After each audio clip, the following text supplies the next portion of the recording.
Selamat malam teman-teman semua. Assalamualaikum, salam sejahtera dan salam semangat. Kita sangat senang sekali bisa bertemu kembali di acara Proses and Process Safety Talk bulan Juli dari Lab Solution Indonesia. Perkenalkan, saya Teguh Dianto dari Business Development Team yang akan menjadi moderator dalam acara ini 2 jam ke depan. Untuk teman-teman yang mungkin baru pertama kali bergabung, Proses dan Process Safety Talk itu adalah webinar bulanan yang diadakan oleh Lab Solution Indonesia, mengundang para narasumber yang sudah berpengalaman di industri untuk membahas mengenai topik-topik terkait proses safety maupun operation. Jadi yang ingin rutin mengikuti PPS Forum ini, jangan lupa follow LinkedIn-nya Lab Solution. Oke, jadi di proses dan proses safety talk bulan Juli ini kita akan membahas mengenai topik corrosion under insulation dengan tagline Awakening of the Unseen Monster. Kita sengaja memilih tagline ini ya, karena memang corrosion under insulation itu adalah salah satu jenis corrosion yang sulit dideteksi. Nah, biasanya baru ketahuan setelah menjadi kebocoran. Ingin tahu lebih detail? Nanti akan kita bahas di sesi-sesi selanjutnya. Oke, sekarang sudah bergabung bersama kita narasumber kita. Saya minta izin bacakan dulu CV-nya. Yang pertama adalah Ibu Farih Mitraningsih, Senior Corrosion Engineer dari Pertamina Hulu Mahakam. Mbak Farih Mitraningsih ini adalah lulusan dari ITB, jurusan Material Engineering. Beliau juga memiliki pengalaman kerja yang cukup banyak ya, dari tahun 2009 sampai 2017 di Total IP Indonesia sebagai Corrosion Engineer, serta dari tahun 2017 sampai sekarang di Pertamina Hulu Mahakam sebagai Senior Corrosion Engineer. Mbak Fari ini juga memiliki cukup banyak work expertise. Yang pertama, corrosion, erosion, dan material study untuk high pressure, high temperature well di exploration, greenfield maupun brownfield well, completion material optimization, dan well life extension. Lalu yang kedua juga corrosion, erosion, material selection, coating, painting, dan cathodic protection design untuk greenfield dan brownfield conceptual dan project development. Surface facility support dan mature field rejuvenation untuk memaksimasi production, serta anti-corrosion dan biocide chemical management yang mencakup lab test, field test, dan monitoring. Mbak Fari ini juga memiliki beberapa sertifikasi ya. Yang pertama NACE Cathodic Protection Level 1, NACE Internal Corrosion untuk Pipeline Advanced, dan BGAS Painting Inspector Level 1. Selanjutnya narasumber kita yang kedua adalah Pak Triadi Tigor, Senior Corrosion Engineer dari Pertamina Hulu Mahakam. Pak Tigor ini adalah lulusan dari Universitas Indonesia dengan gelar S1 di Metalurgi, lalu beliau juga sedang melanjutkan gelar masternya di Material Integrity Universitas Indonesia.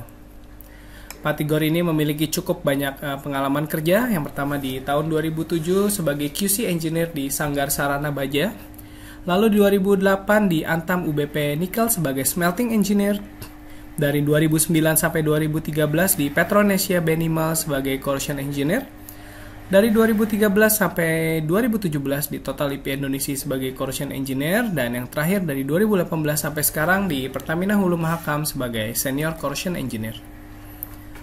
Pak Tigor ini juga memiliki pengalaman kerja work expertise yang cukup banyak ya. Yang pertama adalah upstream to midstream corrosion management yang mencakup identification, control, monitoring, dan failure analysis.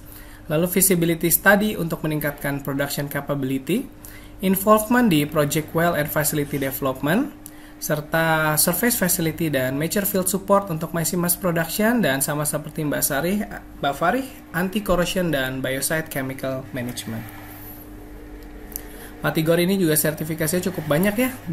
Yang pertama dari Corrosion Inspector Level 1 Indocore, lalu CP Level 1 Indocore, CP Level 2 NACE, CIP Level 1 NACE, dan Senior Internal Corrosion Technologies NACE, serta yang terakhir Pipeline Inspector Ditjen Migas. Dan mungkin tidak perlu saya perkenalkan lagi, host speaker kita malam ini adalah Pak Ono Taryono, Principal Process Safety Engineer sekaligus merangkap Operation Director dari PT Lab Solution. Sebelum memulai acara ini, saya akan sampaikan terlebih dahulu tata tertib dari acaranya. Untuk kelancaran acara, sesi tanya jawab akan diadakan di akhir acara. Pertanyaan dapat dituliskan di kolom chat ya, dengan format nama dilanjutkan dengan pertanyaan. Lalu yang kedua, saya juga telah mengirimkan sebuah Google Form link di kolom chat Nah, itu silakan diisi ya Bapak Ibu, itu daftar absen di mana digital sertifikat akan dikirimkan ke kolom email, akan dikirimkan di email yang diisi di form tersebut. Oke, supaya tidak berlama-lama lagi, kita langsung mulai saja diskusi malam ini dengan topik pertama, safety moment. Safety moment yang akan disampaikan oleh Pak Ono sebagai host speaker. Silakan Pak Ono. Pipa yang rupture ini tuh emang rupture atau bocor gara-gara dia mengalami thinning rate-nya yang lumayan cepat gitu ya. Jadi cepat banget mengalami penipisannya gara-gara sulfide corrosion gitu ya. Nah, pipa yang pecah tadi juga mengeluarkan light gas oil gitu ya. Orang-orang Chevron menyebutnya light gas oil, which is ini sangat high temperature dan flammable, sehingga light gas oil ini tervaporize gitu menjadi paper cloud yang cukup lebar gitu ya, luas. Nanti juga dipoto di selanjutnya, slide selanjutnya saya tunjukin lah seberapa luas dia paper cloud-nya gitu ya. Kemudian 2 menit setelah rilis, setelah paper cloud itu terbentuk, dia terignite fire gitu, kejadian kebakaran. Nah, foto ini foto real gitu ya, foto real tim firefighting sedang memadamkan apinya gitu ya, dari kebakaran di plant tersebut. Oke. Nah, Richmond Refinery ini sendiri punya sebuah unit yang namanya itu crude distillation column gitu ya. Ini unitnya. Kejadiannya juga di sini, sekitaran sini gitu ya. Crude distillation column ini tuh akan memisahkan gitu ya, raw crude oil itu menjadi beberapa produk gitu ya. Ada yang namanya overhead produk gitu. Ini berupa hidrokarbon pasir ringan lah ya gitu. Kemudian ada juga produk yang dihasilkan dari aliran sidecar nomor 1 dan nomor 2 ini gitu ya. Produk ini disebutnya itu jet oil gitu. Kemudian ada juga menghasilkan dari sidecar nomor 4 yang ini ya gitu ya. Ini diesel oil gitu. Dan sidecar nomor 4, sorry tadi yang nomor 3 ya yang diesel itu, yang nomor 4 ini light gas oil. Nah, kejadian ini tuh adanya di pipa yang ini gitu ya, di pipa yang ini. Nah, kalau diperjelas sendiri ini di gambar yang sebelah di pojok bawah ini, di sebelah kanan yang ini. Jadi yang 4 sidecar itu tuh yang ini gitu ya. Ini pipanya yang ini, dia keluar dari crude distillation column, dia kebagi menjadi 2 ke arah sana, ke arah kanan itu ukurannya 12 inci, kalau yang ke arah sini ukurannya itu 8 inci. Titik kebocorannya itu di pipa yang 8 inci ini gitu ya. Yang tepatnya di sini nih, di segmen yang inilah ya. Kurang lebih ini panjangnya itu 52 inci gitu. Di sini ya bocornya. Crude oil light gas oil ini operating pressure-nya kurang lebih 55 psi ya di titik kebocoran ini, atau 4 kilo lah, dengan operating temperature kurang lebih 340 derajat. Ketika ini bocor, ini lagi flowing gitu ya. Dalam artian dia nggak di shutdown gitu ya. Dia udah ketika kebakaran terjadi gitu ya, terignite, ini tuh masih flowing. Jadi teman-teman production-nya Chevron pada waktu itu tidak mematikan unit ini gitu. Jadi dia masih flowing. Terus kronologi eventnya ya, biar cepat saja karena momen. Jadi awalnya itu ada operator lagi patroli biasa gitu ya, ada operator suka patroli gitu kan, lagi patroli, dia melihat ada genangan minyak gitu ya di lantai di sini. Nah, genangan minyak ini sebenarnya asal itu dari atasnya, sorry ya. Jadi genangan minyak ini tuh asalnya itu dari pipa yang di atasnya sinilah gitu ya, netes gitu kan, netes, tetesannya itu kurang lebih 40 tetes gitu, 40 drip per menit. Nah, ketika si operator ini melihat ada genangan minyak tadi gitu ya, dia langsung menghubungi si supervisornya, kemudian tim leader production-nya langsung dihubungi gitu ya, disuruh datang lah. Jadi mereka ngumpul semua tuh, banyak rame-rame. Jadi nggak cuma di Indonesia ya, jadi di Amerika juga kalau misalkan ada kejadian yang aneh-aneh itu langsung orang-orang pada ngumpul foto-foto gitu ya, rame. Nah, ini juga sama, 40 orang ngumpul langsung ke TKP gitu ya, ngeliatin yang bocornya yang mana. Nah, setelah diskusi panjang lebar, tim operation-nya, tim inspection-nya gitu ya, akhirnya diputuskan bahwa leak-nya tadi itu, bocornya tadi itu kecil, katanya menurut mereka kecil, sehingga plan-nya itu nggak perlu di shutdown. Udahlah, nggak usah di shutdown, ini cuma tetesannya 40 tetes doang per menit, kita lanjut aja operasi. Itu keputusan yang pertama. Kemudian keputusan yang kedua, mereka memutuskan ini kayaknya kita nggak apa diklaim aja nih ya bocornya ini gitu, nggak usah diganti pipanya, cukup diklaim aja. Nah, untuk ngeklaimnya gimana? Akhirnya mereka manggil orang-orang maintenance lah mungkin ya, orang-orang maintenance dipanggil, kemudian mereka masang scaffolding segala macam ini ya. Nah, mereka melakukan pekerjaannya itu sebenarnya ditemani oleh tim firefighting gitu ya. Jadi termasuk mereka sendiri udah pakai pakaian fire retardant. Jadi di sini di foto ini sayangnya nggak kelihatan, nanti itu ada truk buat pemadam kebakaran lah gitu. Ada tim personel pemadam kebakaran juga ada, cuman di foto ini nggak kelihatan. Nah, foto ini tuh menunjukkan mereka sedang ngelupasin nih. Jadi ini aluminium sheet-nya dikelupasin sama insulation-nya tadi gitu ya. Mereka mau ngelupasin itu. Tujuannya mereka pengen tahu nih titik utamanya itu kebocorannya itu di mana. Kemudian kalau udah ketemu mereka akan klaim gitu ya, diklaim. Kemudian ketika mereka lagi asik-asiknya, ternyata muncullah gas cloud gitu ya. Kecil sih emang gitu ya, belum gede gitu, kecil. Muncul gas cloud. Wah, karena ada gas cloud keluar dari insulation yang udah terkelupas tadi ya, yang udah nggak ada aluminium sheet-nya. Akhirnya mereka stop. Wah, ada gas cloud nih, kita stop aja kerjaan. Oke, kita di stop. Mereka stop bekerja. Nah, beberapa saat kemudian dia terignite jadi fire. Nah, jadi fire. Ya, kemudian nextnya ketika tim firefighting tadi kan saya bilang nih ditemenin ya, ada tim firefighting komplit lah. Tim firefighting ini ketika ngelihat ada api gitu ya di sini, mereka langsung nyembur api itu dengan air gitu aja, jadi langsung disembur sama mereka. Ini tekanannya kan kenceng nih, gitu. Akibatnya apa? Ketika apinya udah padam, ya, mereka stop, nggak nyemprot lagi, kan itu tekanan airnya tinggi. Pipa yang tadinya udah tipis banget itu kehantam sama air, jadi dia makin jebol, istilahnya gitu ya. Dia jebol, makin gede, jadi rupture. Begitu di stop gitu ya, air semprotannya tadi sama tim firefighting, ngegrojok dia si minyaknya ini nih, warna kuning. Kurang jelas mungkin kalau di sini ya. Intinya sih dia si minyaknya itu, si light gas oilnya itu tumpah gitu ya, keluar semua grojok gede gitu ya. Nah, karena gede itu si minyak tadi itu membentuk gas cloud yang lumayan pekat. Ya, pekat banget ini, gede banget gitu ya. Sampai-sampai ini yang tadi saya bilangin truk mobil firefighting-nya juga sampai terselimuti lah ya. Terselimuti oleh gas cloud ini. Orang-orang yang tadi itu pada ngumpul di dalam sono ini pada nggak bisa ngelihat ya, mereka keluarnya itu dengan cara merangkak gitu ya, jalan merangkak gitu lah, dia megangin ke hose railnya, kemudian dia berusaha mencari escape route gitu ya, jalan keluar.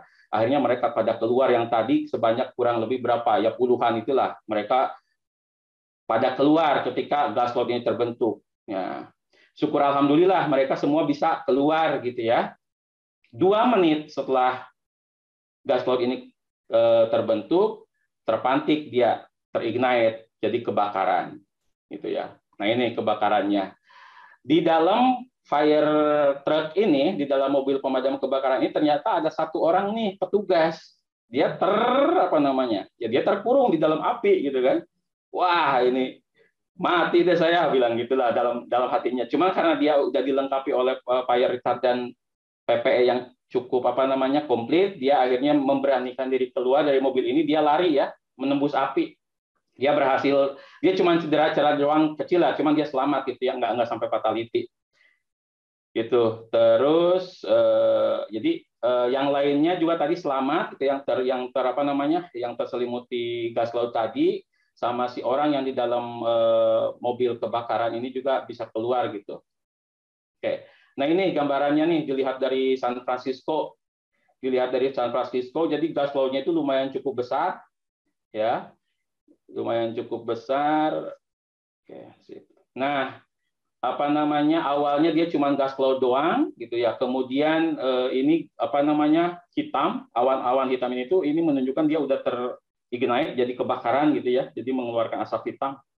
Asap hitamnya juga lumayan gede gitu ya, nih gede banget gitu, sampai membumbung tinggi gitulah. Terus apalagi? Nah ini jadi setelah apinya bisa dipadamkan, bisa kebayang lah kayak gini nih bentuknya gitu ya, yang tadinya mungkin bocornya cuma sedikit doang jadi gede gara-gara tadi tersemprot api tadi itu gitu ya. Pipanya sendiri emang udah tipis gitu ya, gara-gara korosi dia udah tipis, kemudian disemprot sama apa namanya fire water yang tekanannya gede, dia jadi jebol. Nah ini hasil akhirnya seperti ini kondisinya pipanya. Oke, konsekuensinya apa nih? 8, kalau dari sisi konsekuensi dari fatality alhamdulillah nggak ada, jadi nggak memakan korban kebakaran ini ya. Jadi orang-orang yang ada di dalam plant tadi yang yang terselimuti oleh gas cloud tadi bisa semuanya bisa terevakuate, bisa escape dengan aman sebelum terjadinya ignition. Dan satu orang yang terjebak juga di dalam di dalam mobil kebakaran, pemadam kebakaran juga bisa keluar gitu ya, meskipun dia udah terselimuti api gitu lah, terkurung oleh api. Hanya 6 orang aja yang menderita ya minor injuries ya, luka-luka dikit gitu, 6 orang aja. Tapi karena tadi saya tunjukin itu kan asap hitamnya itu lumayan tebal gitu ya, dia terdispersi kemana-mana. Ini menurut laporan, jadi kurang lebih seminggu setelah kejadian itu 15.000 orang itu lapor lah gitu ke klinik bahwa mereka itu menderita breathing pernapasan gitu, sakit dada, sakit kepala gitu, sesak napas dan lain-lain gitu ya. Jadi meskipun tidak ada yang meninggal, tapi impact-nya terhadap masyarakat lumayan. Jadi paling tidak banyak masyarakat, kurang lebih 15.000 orang yang perlu medical treatment. Kemudian konsekuensi yang lainnya ya dari aset ya mereka mengalami property damage ya, atau aset damage lah, paling tidak pipa ini udah nggak bisa dipakai sama sekali sehingga harus ganti, dan plan-nya pun harus harus berhenti beroperasi gitu ya. Oke, tadi saya sebutkan penyebabnya itu sulfidic corrosion. Ya, sulfidic corrosion itu apa sih? Nah, sulfidic corrosion ini sebuah damage mechanism gitu ya, yang menyebabkan material pipa yang di dalamnya itu ada iron, misalkan itu besi gitu ya, karena adanya reaksi antara sulfur compound, misalkan merkaptan gitu ya, hidrogen sulfida dan lain-lain ya, bereaksi pada temperatur 230 sampai 540. Nah, tadi kan temperatur operasinya 340 360-an lah ya. Jadi dia emang memenuhi range operasinya si sulfidic corrosion ini. Nah, sulfidic corrosion ini emang laju korosinya itu tergantung sama silikon konten yang ada di carbon steel tadi gitu ya. Ini bisa dilihat nih di kurva yang saya tampilin di sini. Jadi kalau silikon konten yang ada di pipanya itu semakin kecil, maka corrosion rate-nya akan semakin besar gitu ya. Jadi makin arah sini makin besar. Nah, pipa materialnya pipa sidecut nomor 4 ini terbuat dari ASTM A53B, which is ini tuh tidak memiliki kandungan silikon. Ya, jadi pipanya ini emang nggak memiliki kandungan silikon, artinya ya dia susceptible terhadap sulfidic corrosion ini ya, gitu. Begitu ya. Terus kemudian apa lagi ya? Padahal 10 tahun sebelum kejadian, tepatnya itu pada tahun 2002 itu tuh sudah pernah ada rekomendasi gitu ya untuk mengupgrade material pipa yang sidecut nomor 4 itu. Karena kan tadi ya tidak memiliki silikon kontennya rendah gitu ya. Maka sebenarnya udah ada nih rekomendasi tahun 2002. Malahan tahun 2002 juga ada rekomendasi gitu untuk dilakukan inspeksi 100% komponen. Artinya semua pipa itu diinspeksi gitu ya. Padahal pipa-pipa itu kan pipa-pipa yang terinsulasi tuh semuanya tuh. Nah, rekomendasi itu ya udah merekomendasikan buka insulasinya, kemudian inspeksi semuanya gitu ya, 100% komponen. Istilahnya simpelnya begitulah rekomendasi waktu itu. Tapi sayangnya rekomendasi itu tuh tidak pernah dilakukan sampai kejadian, sampai tahun 2012 ya. 2012 itu tidak pernah dilakukan. Kemudian sebelum kejadian, setahun sebelumnya tahun 2011 sebenarnya udah pernah ada inspeksi ya, ketika TAR gitu ya, turn around lah. Ketika turn around itu ada inspeksi yang pipa 12 pipa yang slide card nomor 4 tadi yang ukurannya 12 gitu, yang bukan yang ukurannya yang 8 inci kan tadi itu terpecah jadi dua ya, ke arah 12 inci sama ke arah yang 12 inci sama 8 inci lah. Nah, yang 12 inci ini pernah diinspeksi tahun 2011. Hasilnya itu dia bilang ini udah tipis banget dan harus diganti. Nah, waktu itu emang diganti. Sayangnya mereka nggak peduli ya, bukan nggak peduli ya, tepatnya siapa ya? Ya nggak nganggap lah, nggak mengconsider bahwa kejadian di pipa 12 inci ini bisa terjadi juga di pipa 8 inci gitu ya. Materialnya sama, proses fluidanya sama, operating condition-nya sama gitu ya. Harusnya mereka itu ngeh ke sana gitu. Nah, pipa 12 inci aja udah tipis banget sehingga harus diganti, tapi untuk 8 inci mereka nggak mengconsider untuk mengganti gitu ya. Jadi mereka tetap aja running gitu kan. Running operasinya gitu ya tanpa diganti. Kemudian apalagi findingnya selanjutnya adalah nah, biasanya kalau pipa itu kan ada yang namanya minimum required thickness. Ada juga yang namanya minimum alert thickness gitu ya. Nah, Chevron ini dia memakai angka minimum untuk ngitung minimum alert thickness-nya itu 0,036 inci. Jadi minimum structure gini. Minimum required thickness itu bisa dihitung dan juga bisa berdasarkan angka default gitu ya, angka minimum structural thickness lah biasanya orang piping itu nyebutnya gitu. Ini macam-macam minimum structural thickness ini tergantung ukurannya gitu ya. Kalau ukurannya 8 inci pipanya maka minimum structural thickness sekian gitu ya.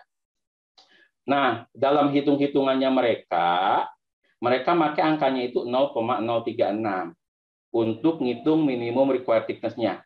Padahal API 574 nyuruhnya itu pakai angkanya 0,11 gitu ya. 0,11 harusnya. Nah, mereka pakai 0,036. Dengan pakai angka 0,036 ini, ketemulah angka minimum alert thickness-nya itu 0,13. Udah deket banget, malah bisa dibilang sama persis lah gitu ya dengan minimum required thickness as per API 574. Dengan kata lain, ya mereka sebenarnya pertama nggak follow API 574, keduanya juga ini kondisi aktualnya tebal pipanya itu udah tipis banget gitu ya, udah sama dengan minimum structural thickness. Jadi kena benturan sedikit saja udah bisa rupture. Makanya tadi di kejadian tadi didorong oleh fire water, udah langsung rupture. Yang awalnya mungkin bolongnya dikit, tapi karena dia disembur oleh fire water, jadi rupture seperti itu. Ya, oke. Mungkin itu aja safety moment-nya. Mudah-mudahan memberikan insight buat kita semua bahwa ya kita jangan main-main dengan yang namanya insulation gitu ya. Insulation itu akan menyebabkan kita akan susah menginspeksi pipa kita ya. Kita jadi akan membutuhkan effort yang lumayan besar untuk menginspeksi pipa-pipa yang yang dipasangi oleh insulation. Gitu. Itu aja paling Mas Teguh safety moment dari saya. Silakan lanjutkan mungkin dengan topik selanjutnya.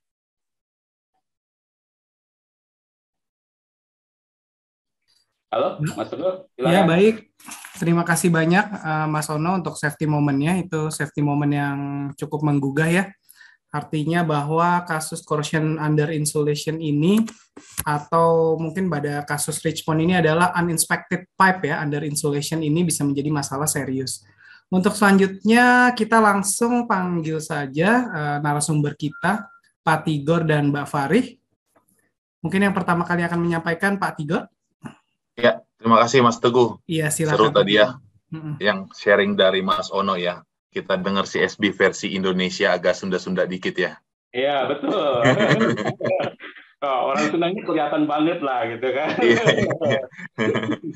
Oke. Saya izin share dulu ya, Mas Teguh ya.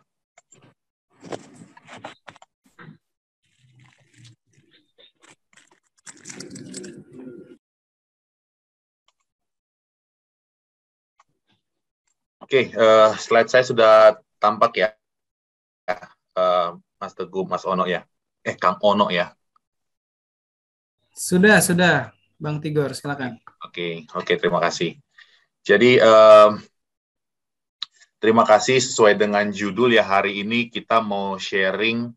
Sebetulnya kami dari operator di Mahaka mau sharing ke Mbah Ono nih tentang salah satu permasalahan mengenai corrosion under insulation yang jadi salah satu mekanisme kerusakan yang sangat berkontribusi terhadap jadinya kegagalan atau failure pada fasilitas kerja, termasuk fasilitas kerja kami. Nah, sharing ini nanti saya coba bagi, sebentar. Oke. Saya coba bagi ke dalam, pertama saya akan menjelaskan dulu mengenai mekanisme korosinya dulu ya. Kemudian nanti saya akan lanjut ke bagaimana CUI itu dapat terjadi dan bagaimana kita dapat mencegahnya. Dan setelah itu, seperti apa probabilitas deteksi dari CUI tersebut. Nah, setelah sampai di situ nanti, kemudian akan dilanjutkan presentasinya oleh Bu Fahri yang akan memaparkan beberapa contoh kasus CUI yang terjadi dan cukup bikin kita mengurutkan dahi ya di area kerja kami, dan mungkin kita bisa nanti lihat seperti apa tanggapan dari kalau kita lihat dari segi proses safety terkait isu tersebut. Oke, saya masuk pertama kalau kita mulai dari awal ya, ketika kita melihat atau memproduksi suatu material dari bentuk untuk dapat dibentuk dan difabrikasi menjadi suatu fasilitas kerja, maka kita perlu melewati suatu proses ekstraksi dari biji logamnya, yang mana logam itu biasanya ada dalam bentuk senyawa oksida. Nah, untuk melakukan ekstraksi tersebut, maka logam itu akan kita tingkatkan kemurniannya dengan cara kita berikan energi. Nah, akibat ada pemberian energi tersebut, oksida yang ada pada biji logam tersebut akan terlepas, membentuk gas, ataupun sisa material yang umumnya kita sebut namanya tailing ataupun slag. Nah, pada tahap ini, final product dari proses pembentukan logam tersebut telah menyimpan potensial thermodynamic energi, kita bilang ya. Yang ini nanti akan berpengaruh menjadi driving voltage untuk terjadinya reaksi korosi. Secara ilmiah, reaksi korosi itu nggak pernah bisa kita stop ya, atau kita cegah, karena energi yang tersimpan dalam logam tersebut akan cenderung terlepas seiring dengan keberadaannya di alam, sehingga logam yang telah dimurnikan itu, dia akan kembali ke bentuk oksidanya atau bentuk biji logamnya tadi, untuk mencapai keseimbangan energinya. Gimana itu bisa terjadi? Jadi, kalau kita berbicara mengenai korosi, ada empat komponen yang wajib ada, yaitu pertama itu anoda. Anoda ini adalah area di mana logam yang mengalami kehilangan massa logam akibat bertransformasi menjadi ion logam, dan kemudian dia berubah bentuk menjadi yang kita kenal sebagai corrosion product atau RAS ya, kita sebutnya karat gampangnya. Kemudian pada anoda juga ini tersebut nanti akan diproduksi arus elektron.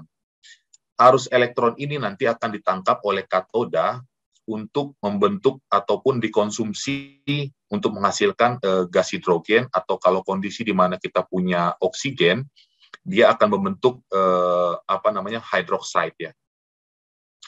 Nah, selain itu, tadi saya sudah sebut anoda, ada katoda, kemudian yang ketiga harus ada elektrolit. Jadi, anoda dan katoda ini harus ada dalam satu bagian sirkuit elektrikal yang kita sebut dengan elektrolit, dan dia harus bersifat konduktif ya, gitu. Dan yang keempat adalah metal pad. Jadi metal pad ini adalah komponen yang diperlukan sebagai jembatan untuk tadi elektron yang dihasilkan oleh anoda itu bisa berpindah ke katoda. Nah, komponen inilah nantinya harus disusun oleh material yang bersifat konduktor listrik ya, karena dia harus mengantarkan elektron tadi. Nah, untuk mempermudah pemahaman akan reaksi korosi tadi, kita bisa simplify dengan prinsip kerja dari baterai. Jadi, kalau baterai itu dia punya anoda atau material yang lebih reaktif yang terbuat dari zinc, itu kutub negatifnya ya. Kemudian untuk material yang lebih positifnya itu kita gunakan batang karbon ini. Batang karbon, nah ini ya, Lalu batang karbon dan zinc ini akan berada di dalam satu elektrolit yang kita sebut lingkungan pasta yang terbuat dari amonium chloride ya. Nah, ketika kita mau mengenergize suatu alat kerja listrik, maka kita akan menghubungkan si anoda dengan katoda ini melalui suatu kabel listrik gitu ya. Kabel listrik inilah yang kita sebut sebagai metal pads-nya gitu ya. Jadi prinsip kerja korosi itu as simple seperti kita mau mengenergize suatu alat listrik dengan baterai gitu ya. Itu hal yang simpelnya kita bisa gambarkan. Nah, di sini saya juga kasih tautan sedikit ya untuk teman-teman yang mau mempelajari lebih lanjut mengenai korosi, bisa coba dicek di further reading-nya. Nah, kemudian ada beberapa faktor juga yang mempengaruhi laju korosi. Pertama itu adalah konduktivitas. Seperti tadi sudah saya sampaikan di awal ya, dengan semakin tingginya konduktivitas dari elektrolit, maka akan semakin mudah juga untuk arus berpindah dari anoda ke katoda, sehingga akan menyebabkan laju korosi juga akan terjadi dengan semakin cepat. Pun sebaliknya ya, kalau kita punya konduktivitas yang rendah, maka resistivitas juga akan semakin meningkat dan konsekuensinya reaksi korosi juga akan berlangsung dengan semakin lambat. Nah, selain konduktivitas, ada faktor lain yaitu pH ya. pH ini adalah tingkat keasaman dari elektrolitnya, di mana kalau kita punya konsentrasi ion hidrogen yang semakin tinggi, maka itu akan meningkatkan keasaman elektrolit dan sebagai impact-nya dia akan meningkatkan juga laju korosinya. Kemudian yang ketiga adalah gas yang terlarut. Kandungan yang gas terlarut dalam elektrolit juga dapat menyebabkan terjadinya reaksi korosi, terutama di area industri gas dan minyak ya. Nah, semakin tinggi konsentrasi gas, misalnya di sini ada CO2 dan hidrogen sulfide ya, H2S. Kedua gas ini dia akan terionisasi di dalam air dan kemudian dia akan membentuk larutan asam, karbonik asid ataupun H2S. Dan dialah yang akan meningkatkan tingkat keasaman dari elektrolit tersebut. Nah, sedangkan kalau oksigen, dia fungsinya sebagai oksidator kuat ya, yang akan menyebabkan laju korosi yang cukup rendah, walaupun konsentrasinya cukup rendah, sampai di 50 ppb pun dia akan masih dapat menyebabkan laju korosi yang cukup tinggi. Nah, selain itu ada faktor temperatur. Kalau di beberapa common rule of thumb itu, kita biasanya mendefine laju reaksi korosi itu akan meningkat sampai 2 kali lipat setiap terjadi peningkatan sampai dengan 10 derajat Celcius dari suhu operasi. Namun, pada sistem terbuka, laju korosi juga akan meningkat seiring dengan peningkatan temperatur, namun pada satu titik di mana konsentrasi gas tersebut akan berkurang, sehingga laju korosivitas juga akan menurun. Jadi pada open system dia akan naik, lalu di suatu poin dia turun karena tadi kelarutan dari dissolved gas juga semakin berkurang pada kondisi tersebut. Lalu faktor lain itu ada pressure ya. Dengan semakin tinggi pressure operasi, maka konsentrasi korosif gas yang terlarut juga akan meningkat. Ini yang akan meningkatkan juga laju korosivitas larutan. Dan yang terakhir ada juga impact dari laju alir atau velocity. Umumnya semakin rendah laju alir, maka akan semakin lambat untuk korosif spesies itu sampai ke permukaan logam. Sehingga bisa dibilang kalau laju velocity-nya semakin rendah, laju korosinya juga akan semakin rendah. Tapi ada beberapa cases, untuk misalnya cases deadlock ya, situasi ini jadi ideal karena deadlock itu cukup stagnan. Kalau kita punya inkubasi bakteri ataupun ada stagnansi dari korosif spesies, kondisi-kondisi deadlock ini malah berimplikasi akan terjadinya peningkatan laju korosi. Gitu. Lalu kita masuk sekarang apa itu CUI. Nah, sebelum kita membahas CUI, maka kita perlu tahu dulu insulasi itu sebenarnya kita pakai di industri kita sebagai apa. Ada yang menggunakan insulasi itu sebagai konservasi panas dan dingin, atau juga sebagai frost protection atau fire protection. dan juga even sampai ke sound control ya, atau peredam kebisingan. Namun demikian, kita harus paham ada beberapa karakteristik dari material insulasi tersebut yang berkontribusi terhadap terjadinya CUI. Contohnya, material tersebut itu umumnya berporos sehingga sangat mudah untuk air itu masuk. Dan tadi menyambung ke situ juga insulation ini juga beberapa memiliki karakteristik dia mudah menyerap air atau water absorption gitu ya. Dan yang ketiga, dia juga memiliki kemampuan permeabilitas yang cukup tinggi sehingga dia bisa menyimpan air atau kita water retention gitu ya. Dan beberapa insulation itu dia bahkan mengandung chloride atau fluoride ya. Gitu. Jadi ketika dia terkena air, dia akan terleaching sehingga chloride-nya akan terlepas, dan tadi chloride itu akan meningkatkan kemungkinan untuk material tersebut mengalami korosi karena dia bersifat sebagai katalis ya. Lalu untuk itu pemilihan material sistem insulation itu dan juga perawatan berkala sebagai bagian dari manajemen sistem yang tepat itu perlu dilakukan karena itu akan berkontribusi positif terhadap ketahanan sistem insulasi dalam mencegah masuknya air atau uap air ke dalam permukaan logam. Nah, air yang berasal dari halnya water seperti air hujan, atau kalau di lingkungan offshore biasanya berasal dari splash-nya air laut gitu ya. Ataupun bisa juga berasal dari kelembaban udara atau humidity.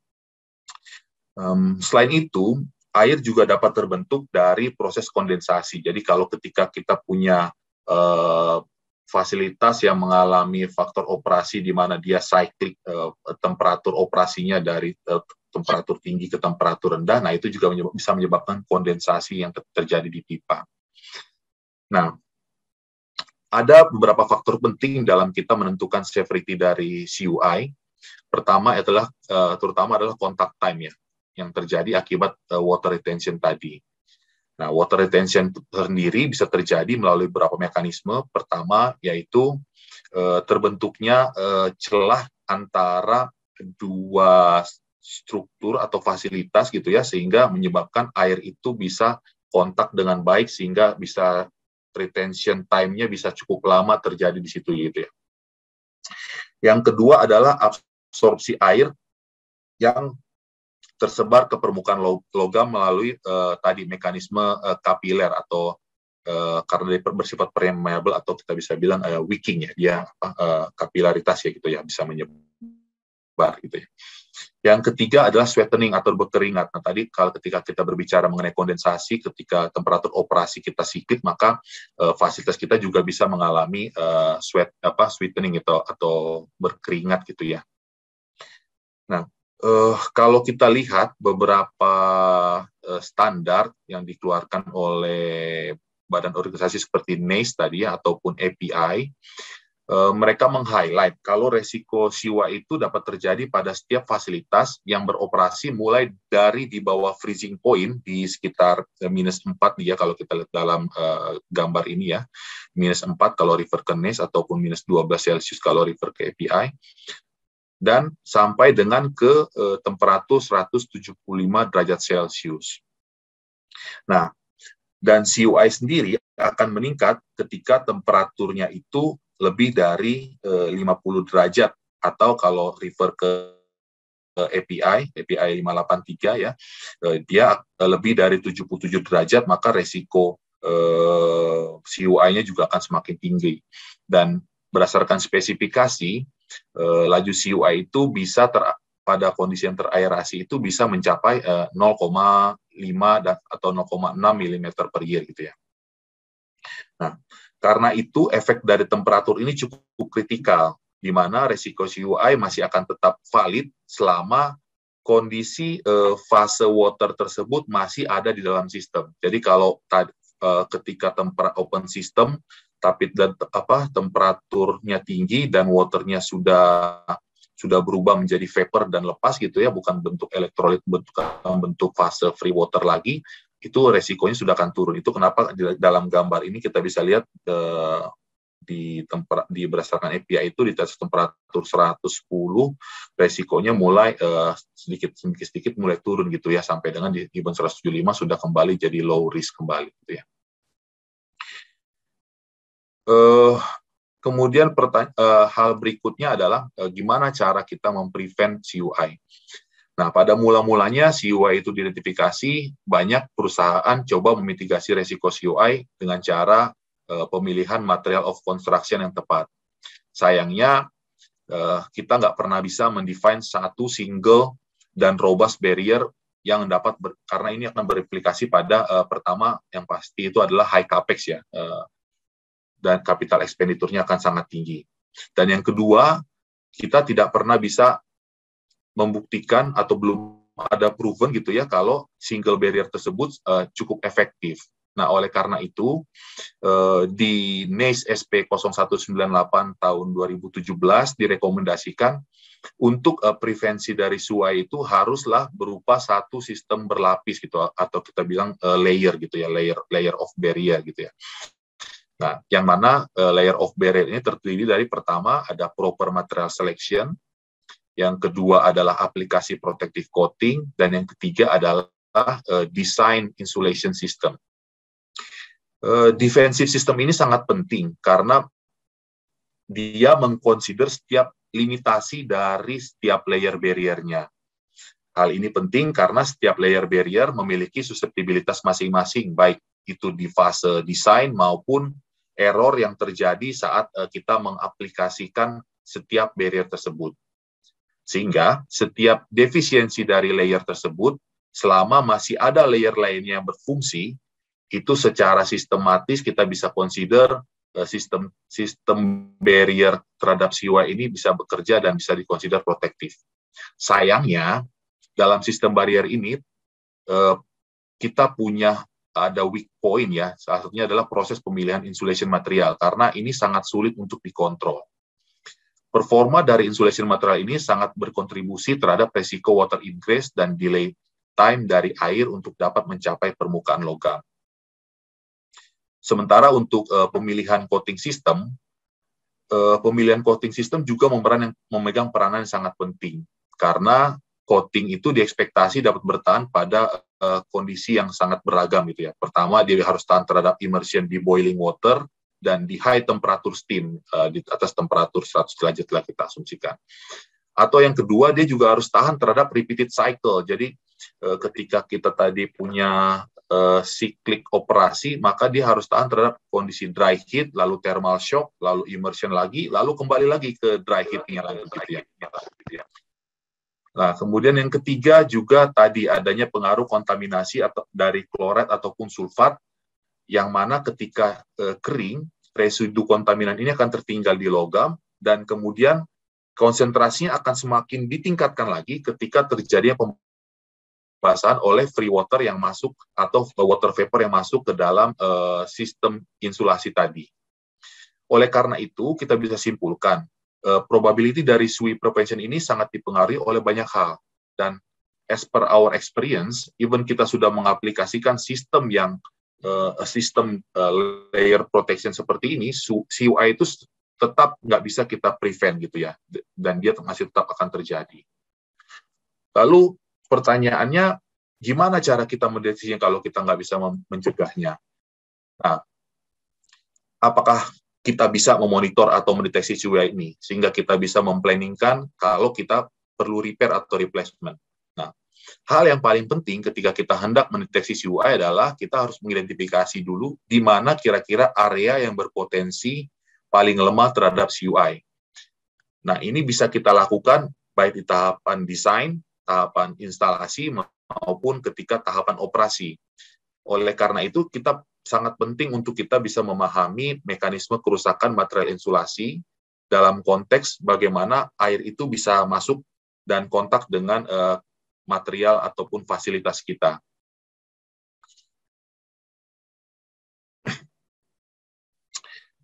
Namun, kalau balik lagi, kalau kita lihat, sayangnya CUI detection ini juga bukan pekerjaan yang mudah dan murah gitu ya.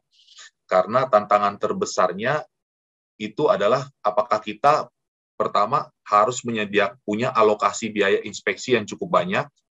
Kemudian apakah kita punya manpower dan peralatan yang tepat dan qualified tadi ya, serta apakah kita juga punya waktu, karena ketika kita melakukan inspeksi untuk CUI, di beberapa kondisi kita membutuhkan shutdown, karena tadi ya pengaruh temperatur gitu ya, kita butuh shutdown sistem kita, dan ini akan berimbas, pasti shutdown, pasti impact-nya adalah ke shortfall ya, terutama kita di operation itu akan sangat di-consider sekali. Jadi challenge-nya sangat besar ketika kita mau melakukan CUI detection. Nah, dalam beberapa kasus bahkan kita melihat itu lebih mudah kalau kita mendeteksi atau mengestimasi korosivitas dari suatu pipa akibat aliran fluida yang ada di dalamnya, dibandingkan dengan kita harus mendeteksi atau mengukur korosivitas di permukaan eksternal pipa atau vessel akibat dari penggunaan insulation ini. Di sini saya juga tampilkan beberapa inspection tools yang bisa kita pakai ya. Balik lagi, fungsinya adalah kita ketika CUI detection itu kita adalah berusaha untuk meningkatkan probabilitas detection dari water ingress. Nah, deteksinya bisa melakukan dengan tadi kita menggunakan infrared thermal imaging gitu, atau kita bisa juga melakukan dengan profile RT ya, radiografi ataupun neutron backscatter untuk kondisi di mana moisture-nya cukup tinggi, kita bisa pakai prinsip backscatter dari radiografi ya. Itu dari saya cukup untuk filosofi, mungkin bisa dilanjutkan oleh Bu Fari. Baik, terima kasih Bapak Tigor. Selamat malam Bapak Ibu semuanya. Terima kasih atas kesempatan yang diberikan. Saya akan melanjutkan dengan sharing pengalaman kami di Mahakam Field. Jadi kalau kita lihat definisi corrosion under insulation di API 571, bahwa corrosion under insulation itu mostly disebabkan oleh water trap under insulation atau fireproofing. Jadi kalau kita bicara fireproofing, sebetulnya mungkin nanti Pak Ono bisa mengelaborasi lebih jauh. Sepertinya sih sebenarnya akan lebih tepat kalau disebut dengan passive fire protection.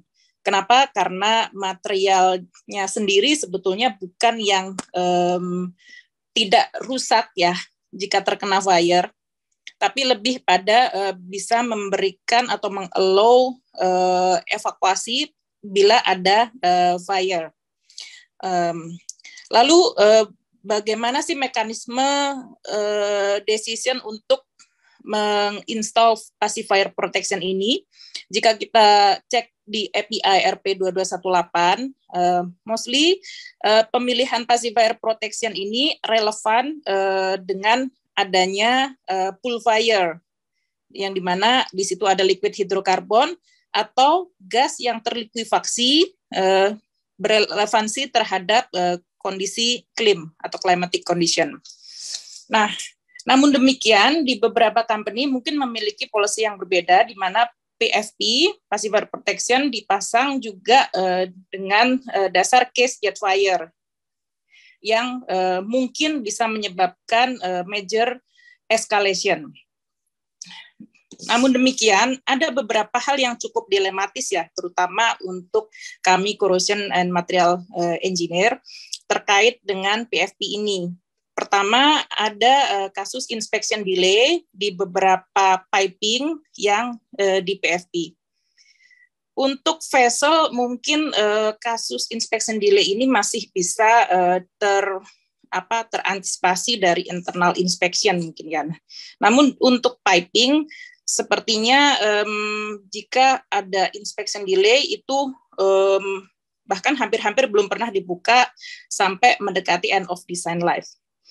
Nah, kendala yang berikutnya yang pernah kami temukan adalah adanya corrosion under insulation yang parah, termasuk juga chloride stress corrosion cracking yang ditemukan di bawah passive fire protection. Lanjut Bang Tigor. Oke, ini salah satu case yang pernah kami alami. Jadi di sini adalah riser, di mana sebetulnya riser ini tidak membutuhkan fungsi insulation in term of heat conservation dan lain sebagainya. Namun berdasarkan fire risk assessment study, riser dikonsider memerlukan pacifier protection installation. Yang agak dilematis, instalasi PFP ini dimulai dari SDV di horizontal section, lalu turun ke bawah, dan di bawah itu ada hanger flange ya. Hanger flange yang geometrinya lebih kompleks, lalu di bawahnya lagi juga masih ada bagian riser yang perlu di PFP. Jadi untuk section ini sendiri ada 3 jenis PFP yang berbeda, yang bertemu di satu titik saling overlapping. Nah, saat kejadian, karena mungkin less proper PFP design dan material selection, sehingga terjadi failure sebelum fasilitas ini mencapai 50% of design life-nya. Jadi design life-nya 25 tahun, kira-kira di tahun ke-12, ke-13 kita temukan excessive corrosion under insulation, atau corrosion di bawah pacifier protection. Laju korosinya sendiri juga cukup signifikan, jadi lebih dari normal marine external corrosion rate. Jadi kalau untuk marine external corrosion rate di daerah splash zone itu normally sekitar 0,6 mm per year. Namun untuk di section ini itu mencapai di atas 1 mm per year. Karena kita hitung dari thickness pipanya, kemudian dibagi dengan exposure dari sejak put on production.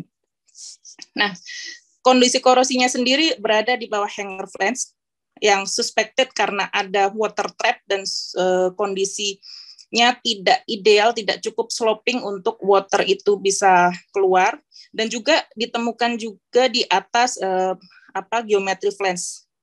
Ini kondisi setelah dibuka, gitu. Dari sisi temperatur sendiri, internal fluidanya itu cukup moderat ya, di bawah 80 degree Celcius, sekitar 60 degree Celcius, sehingga dari sisi internal corrosion sebetulnya tidak cukup signifikan. Jadi triggernya mostly due to external corrosion. Dari kasus ini, keputusan yang diambil juga agak tricky. Kenapa? Karena requirement pacifier protection. Jadi kita harus repair dan juga mengganti anti corrosion painting atau repair anti corrosion painting dan juga pacifier protection. Next slide, Bang Dikur. Nah, ini di section yang sama. Jadi kalau tadi pas di bagian hanger flange-nya sedikit atas dan ke bawah itu juga kita perlu merepair PFP type-nya. Jadi ada tipe A ini yang kondisinya masih bagus, kemudian ada bagian yang peel off. Nah, ini kita harus repair. Tentu saja dengan material yang berbeda karena PFP tipe A ini sendiri tadinya di fase project itu kita harus fabrikasi di yard ya, bukan di yard ya, sebenarnya di manufacturing company-nya sendiri. Dan untuk repair kita harus lakukan on-site. Kemudian untuk yang bagian bawahnya sendiri juga harus diganti dengan PFP yang tipe lain.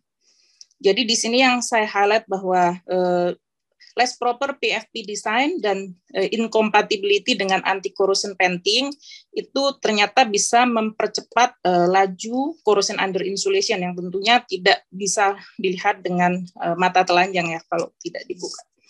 Begitu. Next. Oke, secara keseluruhan ini gambar yang sudah di-repair yang kami tunjukkan. Jadi setelah PFP yang lama itu dikupas, kemudian anti corrosion painting-nya juga di FRBs, lalu kita pasang PFP yang baru dengan glass dan mesh. Kemudian setelah diaplikasikan PFP matriksnya, lalu di top coat. Nah, dari sini kami meng-highlight bahwa PFP installation ini sendiri agak panjang ya ceritanya, dimulai dari fase project sampai operation. Ternyata kita masih harus dealing dengan corrosion under insulation karena PFP. Yang mana dari fase project sendiri keputusan untuk install PFP dimulai dari fire risk assessment yang biayanya juga cukup signifikan. Lalu dari proses fire risk assessment diproduce technical drawing dan juga layout. Dari sini ada beberapa section yang diidentifikasi memerlukan PFP dan materialnya ternyata cukup beragam ya sesuai dengan peruntukannya. Ada beberapa material PFP yang tidak bisa digunakan di offshore environment untuk structure maupun pipingnya. Kemudian ada juga beberapa material PFP yang hanya bisa difabrikasi di manufacture-nya, artinya tidak bisa difabrikasi di kontraktor main yard ataupun on-site. Nah, lalu dari sisi material selection-nya sendiri, kita perlu melakukan kualifikasi tidak hanya di PFP material, namun juga di anti corrosion protection material atau anti corrosion painting. Dan bila temperatur dari equipment itu sendiri di atas maksimum allowable operating temperature dari PFP, kita juga harus menambahkan thermal insulation in between anti corrosion protection dan PFP. Dari situ juga karena ini melibatkan raw material yang berbeda, kemudian supplier yang berbeda, juga diaplikasikan oleh mungkin oleh tim kontraktor, perlu beberapa certification ya. Pertama menyangkut personel, yang kedua dari sisi materialnya juga perlu certified, lalu juga perlu ada statement tentang compatibility terhadap anti corrosion product. Nah, yang ini biasanya kita minta dari PFP supplier. Jadi kalau PFP supplier berbeda, tentunya juga memerlukan korespondensi yang cukup tight ya. Jadi ada beberapa anti corrosion paint yang saya pahami misalkan mengandung zinc itu ternyata tidak kompatibel dengan PFP material. Padahal kita pahami bahwa normally untuk primer dari anti corrosion painting itu mengandung zinc. Lalu dari proses kualifikasi di awal juga masih memerlukan prosedur qualification trial dan juga quality plan yang robust. Jadi quality plan dari anti corrosion painting harus di-develop, quality plan dari PFP juga harus dibuat gitu. Dan selanjutnya saat aplikasinya sendiri juga beberapa PFP itu tidak bisa langsung diaplikasikan dalam satu waktu karena ada faktor thickness dan juga layer. Anti corrosion paint sendiri juga memerlukan retention time ya, waktu tunggu hingga bisa diaplikasikan layer berikutnya. Dan lebih lanjut ada juga challenge dari handling ya, masalah handling dan transportation. Jadi untuk beberapa PFP yang harus di-install atau di-manufacture di manufacturer, kami pernah mengalami kendala dalam transportasi karena harus mengirim pipe spool manufacturer, di mana posisinya di luar negeri, jadi kita harus ekspor.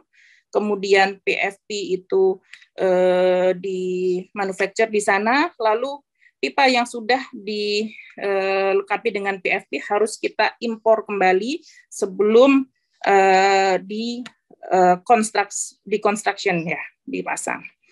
Itu sekilas dari sisi capex, dari sisi fase project.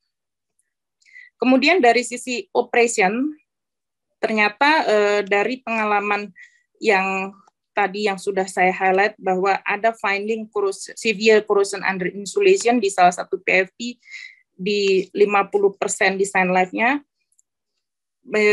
Selain menyebabkan inspection delay, juga memerlukan special inspection method dan tool, serta repair dan replace. Nah, dari sisi repair-nya sendiri, juga sama, karena kita tidak mungkin menggunakan PFP material yang sama, gitu. Perlu kualifikasi lagi, PQT lagi, kemudian tentu saja juga inspection lagi. Nah, yang sering jadi pertanyaan kami adalah mungkin nanti Pak Ono dari proses safety bisa mengelaborate further ya. Bagaimana jika PFP damage, bukan damage atau mungkin kerusakan di PFP ini terjadi saat fase decline gitu, kurang beberapa tahun gitu. Nah, apakah kita masih perlu mengganti PFP atau mungkin sebaiknya di-dismantle atau bagaimana? Nah, prosesnya sendiri apakah juga harus mengulang lagi perform fire risk assessment atau langsung bisa di-decide? Nah, itu juga yang sering menjadi question di operation. Oke, Bang Tigor. Nah, sebagai kesimpulan ya, dan juga sekaligus bahan kita diskusi lebih lanjut, jadi dari sini ternyata tidak ada korelasi langsung ya antara selected insulation material, dalam hal ini termasuk PFP atau fireproofing, terhadap equipment design life. Jadi sepengalaman kami, berapapun desain life-nya, itu tipe PFP yang dipilih itu bukan berarti kalau desain life-nya semakin pendek, maka PFP-nya juga bisa semakin murah, berbeda atau semakin tipis. Berbeda dengan kalau kita select piping material, mungkin ya, kalau desain life-nya panjang dengan significant corrosion rate, kita go through to stainless steel. Tapi kalau desain life-nya pendek, kita bisa opsi carbon steel plus corrosion allowance. Namun untuk PFP tidak demikian. Demikian pula dengan tadi proses qualification-nya, kemudian proses quality plan-nya, mau desain life-nya panjang ataupun pendek, juga relatif kompleks. Dan selanjutnya, integrity dari equipment sendiri juga harus tetap kita maintain. Jadi di sini pertanyaan kami mungkin sebenarnya yang akan trigger isu lebih besar itu CUI risk dan inspection delay atau PFP tidak dipasang gitu ya. Jadi apakah PFP atau insulation ini benar-benar diperlukan? Nah, mungkin nanti akan kita diskusikan lebih lanjut. Demikian dari saya. Terima kasih banyak atas kesempatan yang diberikan. Saya kembalikan kepada Mas Teguh. Baik, terima kasih banyak Bang Tigor ya dan Mbak Fari untuk penjelasan yang sangat menarik mengenai teknis terbentuknya CUI dan tantangan-tantangan di CUI ini. Mungkin kalau saya boleh menambahkan satu kasus ya, di tempat kerja saya sebelumnya, itu di salah satu lapangan offshore, kita juga mengalami masalah CUI seperti ini ya. Kasusnya itu adalah di fuel gas line yang terbuat dari pipa stainless steel, itu diinsulate untuk menjaga temperaturnya di sana. Nah, masalahnya di sana ada deluge system, di mana deluge line-nya diambil dari air laut. Jadi seiring berjalannya umur, air dari deluge line itu, kita melakukan deluge test ya setahun sekali, itu lama-kelamaan masuk ke dalam insulation dan ujungnya menyebabkan stress corrosion cracking yang sudah dijelaskan oleh Mbak Fari sebelumnya ya. Jadi bisa dibilang bahwa kasus ini real dan terjadi di mana-mana seperti itu. Oke, baik. Untuk diskusi selanjutnya kita akan lanjutkan ke Mas Ono Taryono ya. Beliau akan membawakan mengenai rasionalisasi mengenai insulasi. Apakah itu mungkin langsung saja waktu dan tempat, silahkan Mas Ono. Oke, terima kasih Mas Teguh. Berarti nanti tanya jawab, karena saya lihat barusan di chat itu ada beberapa yang udah nanya. Nah, berarti untuk tanya jawab nanti aja gitu ya di akhir sesi gitu ya. Iya, kita selesaikan dulu saja topiknya, Mas. Ya. Oke, sip. Baik, kalau begitu, topiknya lumayan ini ya, menantang. Tadi saya terngiang gitu, salah satu ucapannya Mas Tigor. CUI itu emang sih bisa meskipun ada desain untuk mencegahnya terjadi corrosion under insulation, tapi tetap aja kejadian gitu ya. Jadi emang intinya sih CUI ini sesuatu yang meskipun kita katakanlah bagus dalam mendesainnya segala macam, tapi banyak kasus tetap terjadi. Kalau teman-teman ingat dengan kontrol, hierarchy of control, ya, hierarchy of control itu kalau teman-teman ingat level yang paling atas itu adalah Eliminasi. Ya, eliminasi, gitu ya. Eliminasi. Jadi ya kalau kita pengen mengkontrol hazard, ya kita harus mengeliminasi sumber dari hazard itu. Kasusnya corrosion under insulation ini berarti ya mengeliminasi sumber hazardnya apa? Ya insulasinya. Ya kita harus mengeliminate, harus meremove insulasinya itu. Nah, topik saya sekarang ini akan ngebahas mengenai rasionalisasi, dalam artian ya kita harus merasionalkan, pakai rasio, ya pakai logika gitulah ya. Logika engineering, apakah insulation yang terpasang ini bisa kita remove atau enggak, sehingga hazardnya itu bisa kita eliminate. Intinya gitu di sesi yang akan saya bawakan ini. Tadi di slide Bang Tigor itu ada beberapa tipe insulasi ya, atau tujuan dari insulation. Gitu ya. Ada yang untuk heat conservation, gitu ya. Ada juga untuk personal protection, ada juga yang untuk noise control gitu ya, acoustic insulation lah, jadi meredam bunyi kayak yang di bioskop tuh, acoustic insulation itu untuk meredam bunyi gitu kan kalau di bioskop. Kemudian ada juga yang fireproofing insulation. Nah, yang akan saya bawakan pertama kali mungkin rasionalisasi insulation yang terkait dengan heat conservation sama acoustic insulation aja dulu lah ya. Untuk yang fire protection atau fireproofing insulation itu di akhir nanti, mudah-mudahan waktunya masih ada. Oke, saya share screen dulu. Oke. Baik, menurut udah terlihat ya, mudah-mudahan share screen saya. Oke. Menurut literatur yang saya baca gitu ya, saya baca buku seperti Proses Safety dan Integrity gitu ya. Jadi saya rangkum tuh dari apa yang saya baca itu bagaimana sih workflow-nya kalau kita mau merasionalisasi gitu ya. Dalam arti ya kita mau meremove insulation yang terpasang, entah itu insulation-nya di pipa atau di vessel seperti itu. Nah, tapi workflow yang ini saya buat untuk yang tipe insulation yang heat atau cold insulation tadi ya, sama yang acoustic insulation. Kalau yang fireproofing insulation nanti seperti yang saya bilang tadi, nanti aja kalau waktunya masih ada gitu ya. Nah, ini workflow-nya. Kita di masing-masing facility pasti punya line list lah ya, atau insulation pipe register atau apapun itu. Atau juga bisa melihat dari PNID drawing sih. Biasanya kan di PNID drawing juga suka kelihatan tuh pipa ini ada insulation-nya atau enggak gitu kan.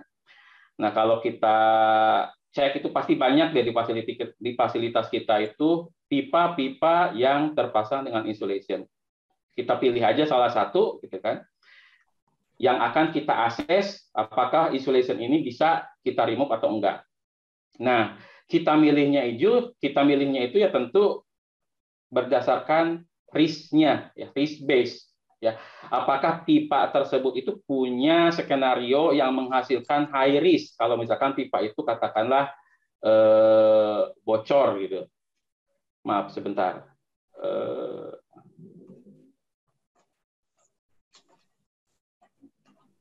Maaf.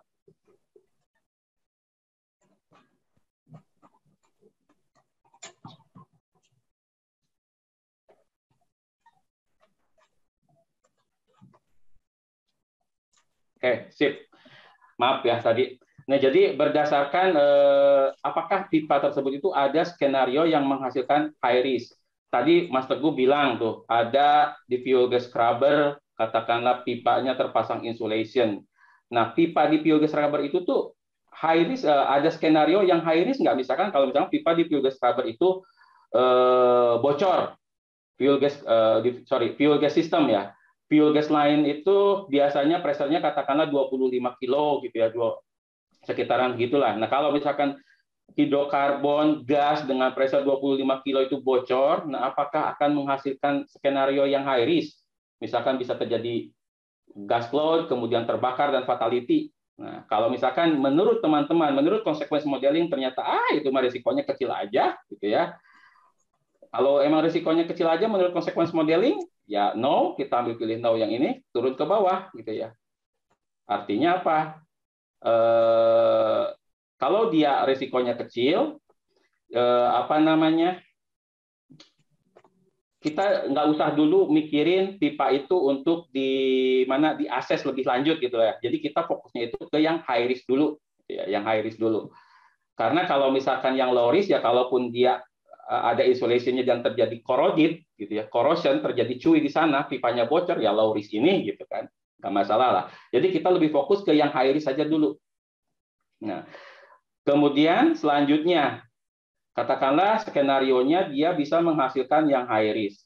Nah, kalau misalkan insulation-nya itu di remove atau dilepas, apakah ini akan mengakibatkan katakanlah proses upset kah atau operasional upset gitu ya, atau misalkan apakah akan menyebabkan proses safety issue, personal safety issue dan lain-lain gitu ya.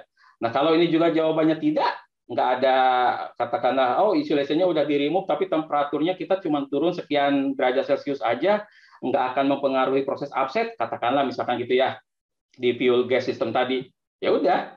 Kalau nggak ada nggak ada impact yang signifikan, jawabannya no, artinya kita bisa nge-remove, ya, remove aja, toh dia nggak akan mempengaruhi kok, temperaturnya cuma turun 1 derajat Celcius doang kok, remove aja daripada ini jadi masalah gitu kan. Jadi daripada ini jadi masalah bisa menyebabkan cuy gitu.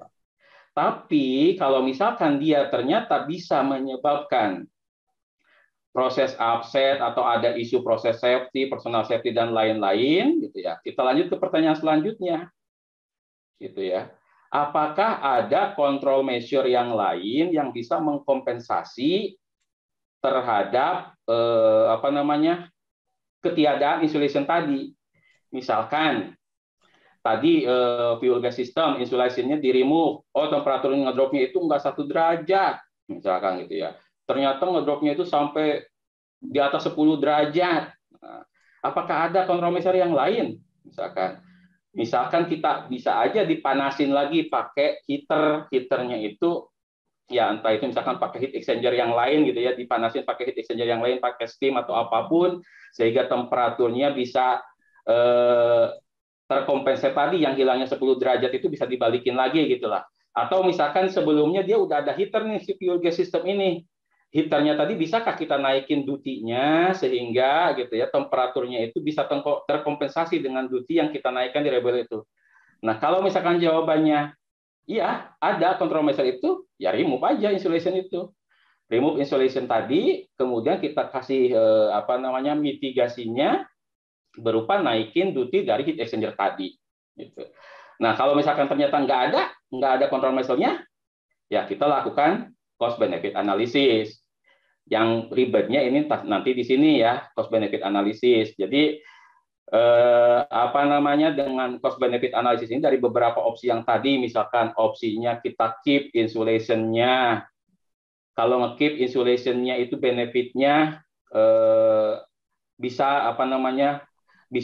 benefitnya itu seperti apa gitu ya. Kemudian cost-nya kalau kita nge-keep insulation-nya itu berapa banyak, kan ada tadi tuh Mbak Faris juga udah nyebut-nyebut cost-nya, cost untuk inspeksi gitu ya, untuk nge-remove insulation dan masang lagi kalau mau inspeksi dan lain-lain. Itu dimasukin di perhitungan. Kemudian atau opsi yang kedua kita nge-remove gitu ya. Nge-remove insulation. Benefitnya apa kalau kita nge-remove insulation? Ya risknya hilang. Paling tidak terminimalis lah ya, terminimize risk untuk risk leak gara-gara corrosion ini. Benefitnya itu kita nurunin risk, cost-nya berapa banyak. Nah, tinggal dihitung aja. Jadi dari opsi-opsi yang ada, lakukan cost benefit analisis, benefitnya apa, duitnya berapa banyak, kita bandingkan. Nah, mana yang cost-nya itu tidak sebanding, dalam bahasa Inggris grossly disproportionate gitu ya. Nah, kalau misalkan cost-nya tidak sebanding itu kan artinya cost-nya misalkan katakanlah gede gitu ya. Cost-nya gede, ngeluarin duitnya ternyata benefitnya cuma kecil doang, itu kan nggak sebanding tuh. Nah, kalau nggak sebanding ya udah kita biarin aja gitu ya insulation tadi gitu, karena menurut cost benefit analysis pun kita akan effortnya akan besar tapi benefitnya kecil gitu ya. Ya udah kita tetap keep insulation itu. Tapi kalau ternyata cost-nya nih lumayan nih dibandingin benefitnya, kita menguntungkan, ya udah remove gitu ya.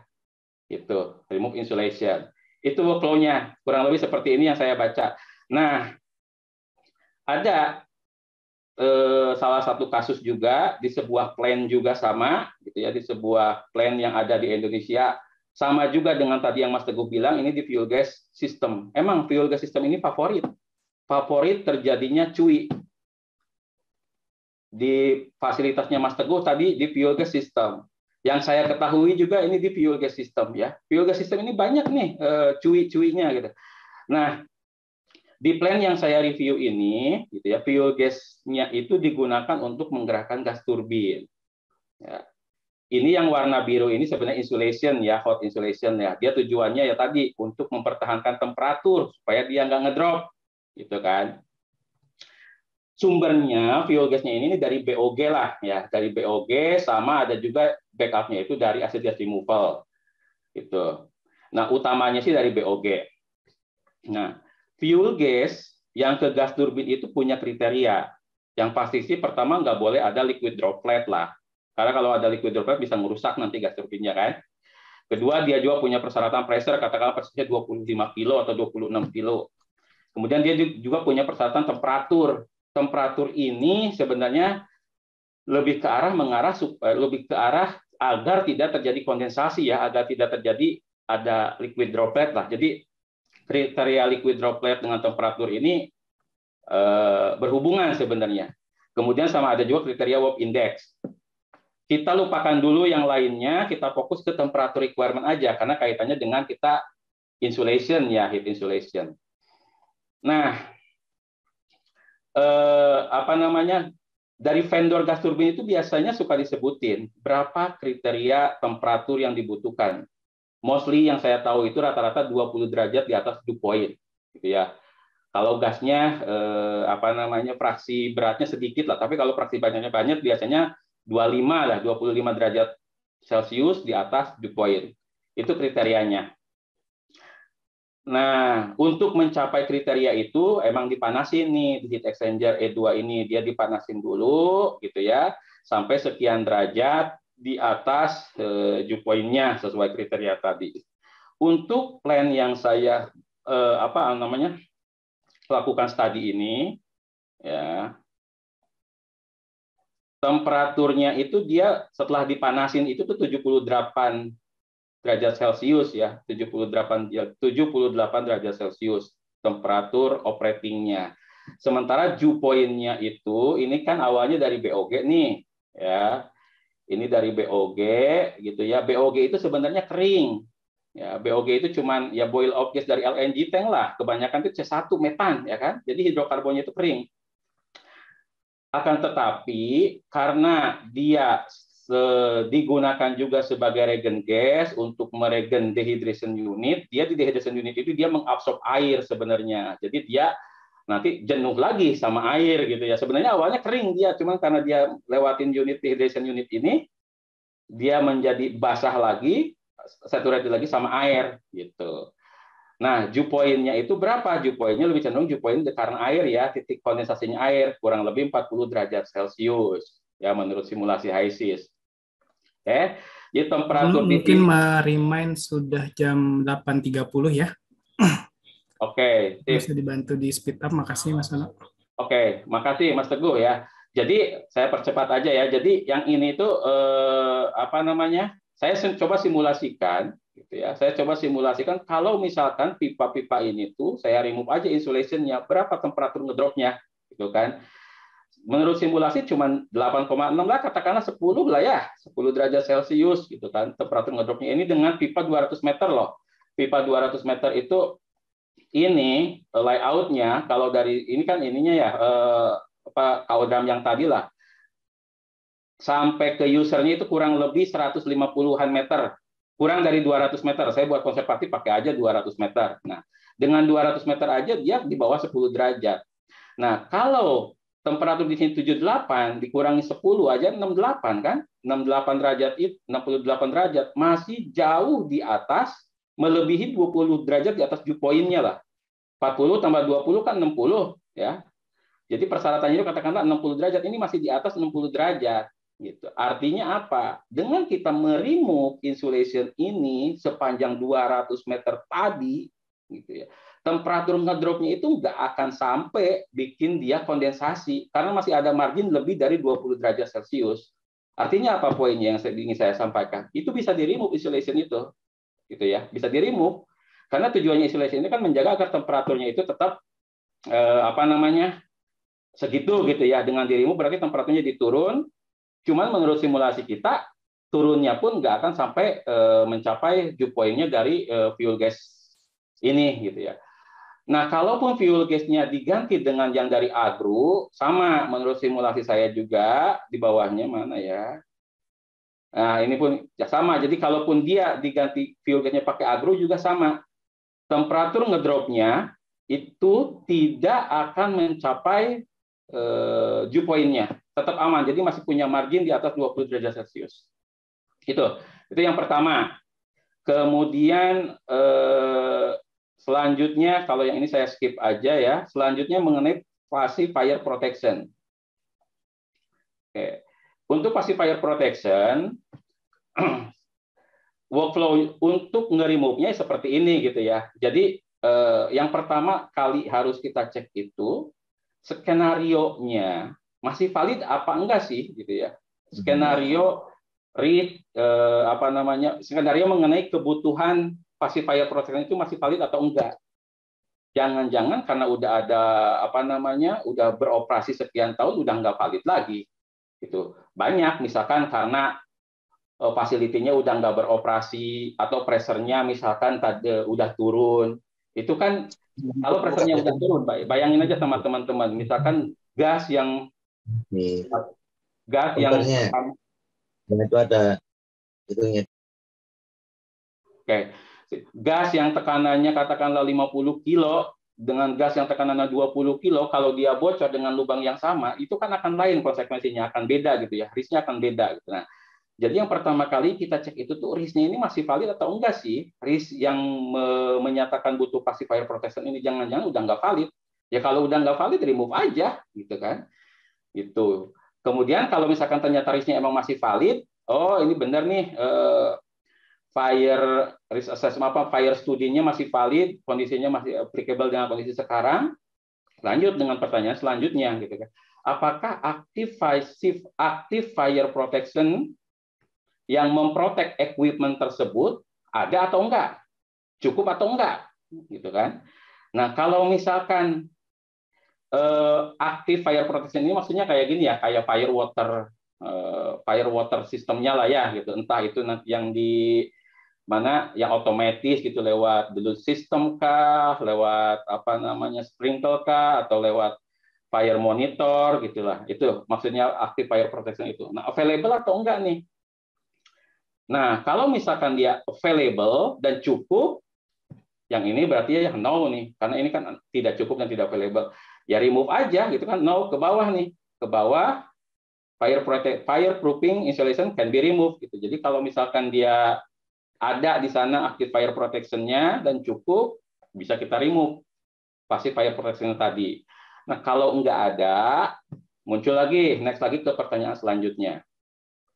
Apakah si fire insulation tadi, si passive fire protection tadi itu memprotek sebuah equipment yang memiliki inventory yang besar, gitu ya? Atau apakah si passive fire protection tadi memprotek safety critical equipment? Kalau enggak, ya remove aja, gitu kan?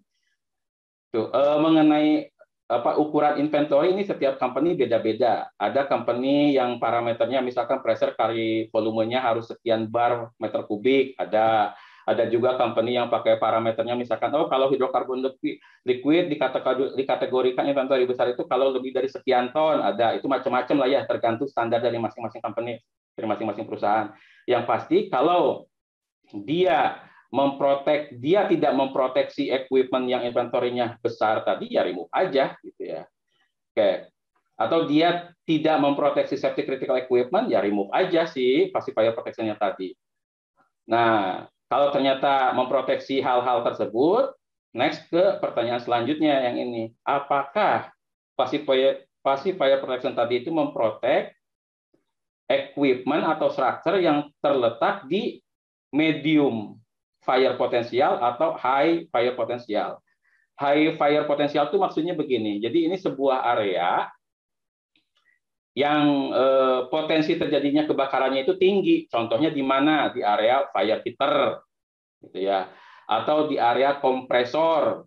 Itu kan tekanan tinggi dan dia area gas turbin lah. Itu kan sumber-sumber panas tuh. Artinya hidrokarbonnya ada, hot surface-nya juga ada. Seperti itu ya. Jadi itu masuk kategori high fire protection. Kalau medium itu misalkan equipment atau facilities yang berpotensi kalau misalkan dia bocor akan terbentuk pool. Ya, jadi ada kemungkinan terbentuk pool dan dia bisa terignite, ada sumber ignition di sono. Itu kategorinya yang medium. Nah, kalau dia pacifier protection tadi itu memproteksi item-item ini, yes, gitu ya. Lanjut ke next selanjutnya, gitu ya. Apakah jika pacifier protection tadi itu di remove, apakah equipment tersebut itu akan menerima thermal radiation lebih dari 40 kW per meter kubik selama 60 menit? Sebenarnya intinya di sini sih saya yang pengen saya highlight. Jadi selama equipment tersebut tidak menerima 40 kW per meter persegi selama 60 menit, selama tidak menerima itu ya, dia bisa di-remove pacifier protection-nya. Tapi kalau misalkan ternyata thermal radiation yang nyampe ke equipment tadi itu lebih dari 40 kW selama 60 menit, kita harus melakukan cost benefit analysis, gitu ya. Cost benefit analysis konsepnya sama kayak yang tadi lah yang saya sampaikan. Jadi kita punya opsi-opsi yang lain, beberapa opsi, lakukan hitung-hitungan costnya berapa, benefitnya seperti apa. 40 kW, 60 menit, sumbernya dari mana nih? Ini ada tabelnya gitu ya. Ini saya ambil dari referensi yang saya baca. Jadi ada beberapa company yang ngambil kriterianya itu tadi 60 menit ya. Kalau 60 menit ya ekuivalennya itu dengan 40 kW. Tapi ada juga beberapa company yang kriterianya 30 menit. Jadi dia terekspos selama 30 menit. Karena dia 30 menit, ya thermal radiasinya lebih tinggi biasanya 100. Ini kurang lebih linear sih sama yang tadi ya. Tadi 40 kan 40 kW 60 menit. Ya kalau misalkan 60-nya dibagi 2, 40-nya kali 2 ya 80 kW kan. Ya mendekati 100 lah. Kurang lebih mendekati gitu ya. Baik standar yang tadi 40 kW maupun standar yang 100 kW. Gitu. Jadi kalau equipment-nya itu nggak kena thermal radiation tadi, ya remove aja, gitu kan? Bisa di remove nih fire protection-nya tadi, gitu ya, si fireproofing insulation-nya tadi. Gitu. Nah, tapi kalau misalkan ternyata dia kena thermal radiasi yang tinggi, ya kita lakukan cost benefit analysis. Mungkin itu aja yang bisa saya sampaikan, Mas Teguh. Ya. Halo, Mas Teguh. Baik, terima kasih Mas Sono. Ya. Terima kasih banyak untuk penjelasannya Mas Sono. Jadi kalau yang saya tangkap key message-nya di sini, rasionalisasi adalah sebuah flow chart ya Mas ya, sebuah flow chart yang terstruktur, bagaimana cara kita men-challenge apakah insulation itu masih diperlukan atau tidak ya di instalasi kita, begitu Mas Sono ya? Betul, betul. Ini sebenarnya ini yang saya share ini ada foto nih kan. Ini dua-duanya ini sama nih, typical maksudnya ini shutdown valve gitu ya, shutdown valve. Yang satu ini dibungkus sama fire insulation, yang satunya lagi enggak, gitu kan?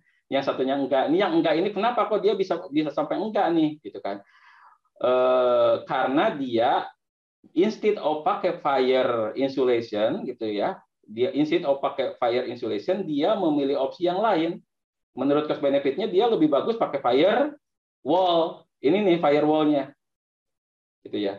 Jadi si firewall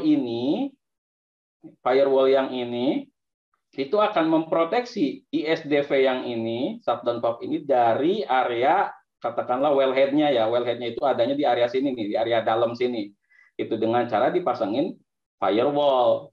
Kalau gambar yang ini dia memilih opsinya pakai fire insulation. gitu ya. Padahal ada opsi yang lain, firewall. Kalau firewall memungkinkan, kenapa nggak pakai firewall aja? Jadi cuinya itu katakanlah terminimalis gitulah ya. Gitu tambahannya. Monggo balik lagi ke Mas Teguh, silakan. Baik, kita tangkap key message-nya ya. Apakah kita mau invest sedikit lebih banyak dengan pemasangan firewall di depan, atau nanti di fase operation mungkin kita harus spend OPEX lebih banyak, karena setiap berapa tahun sekali kita harus remove insulation tersebut ya, untuk dilakukan proses inspeksi.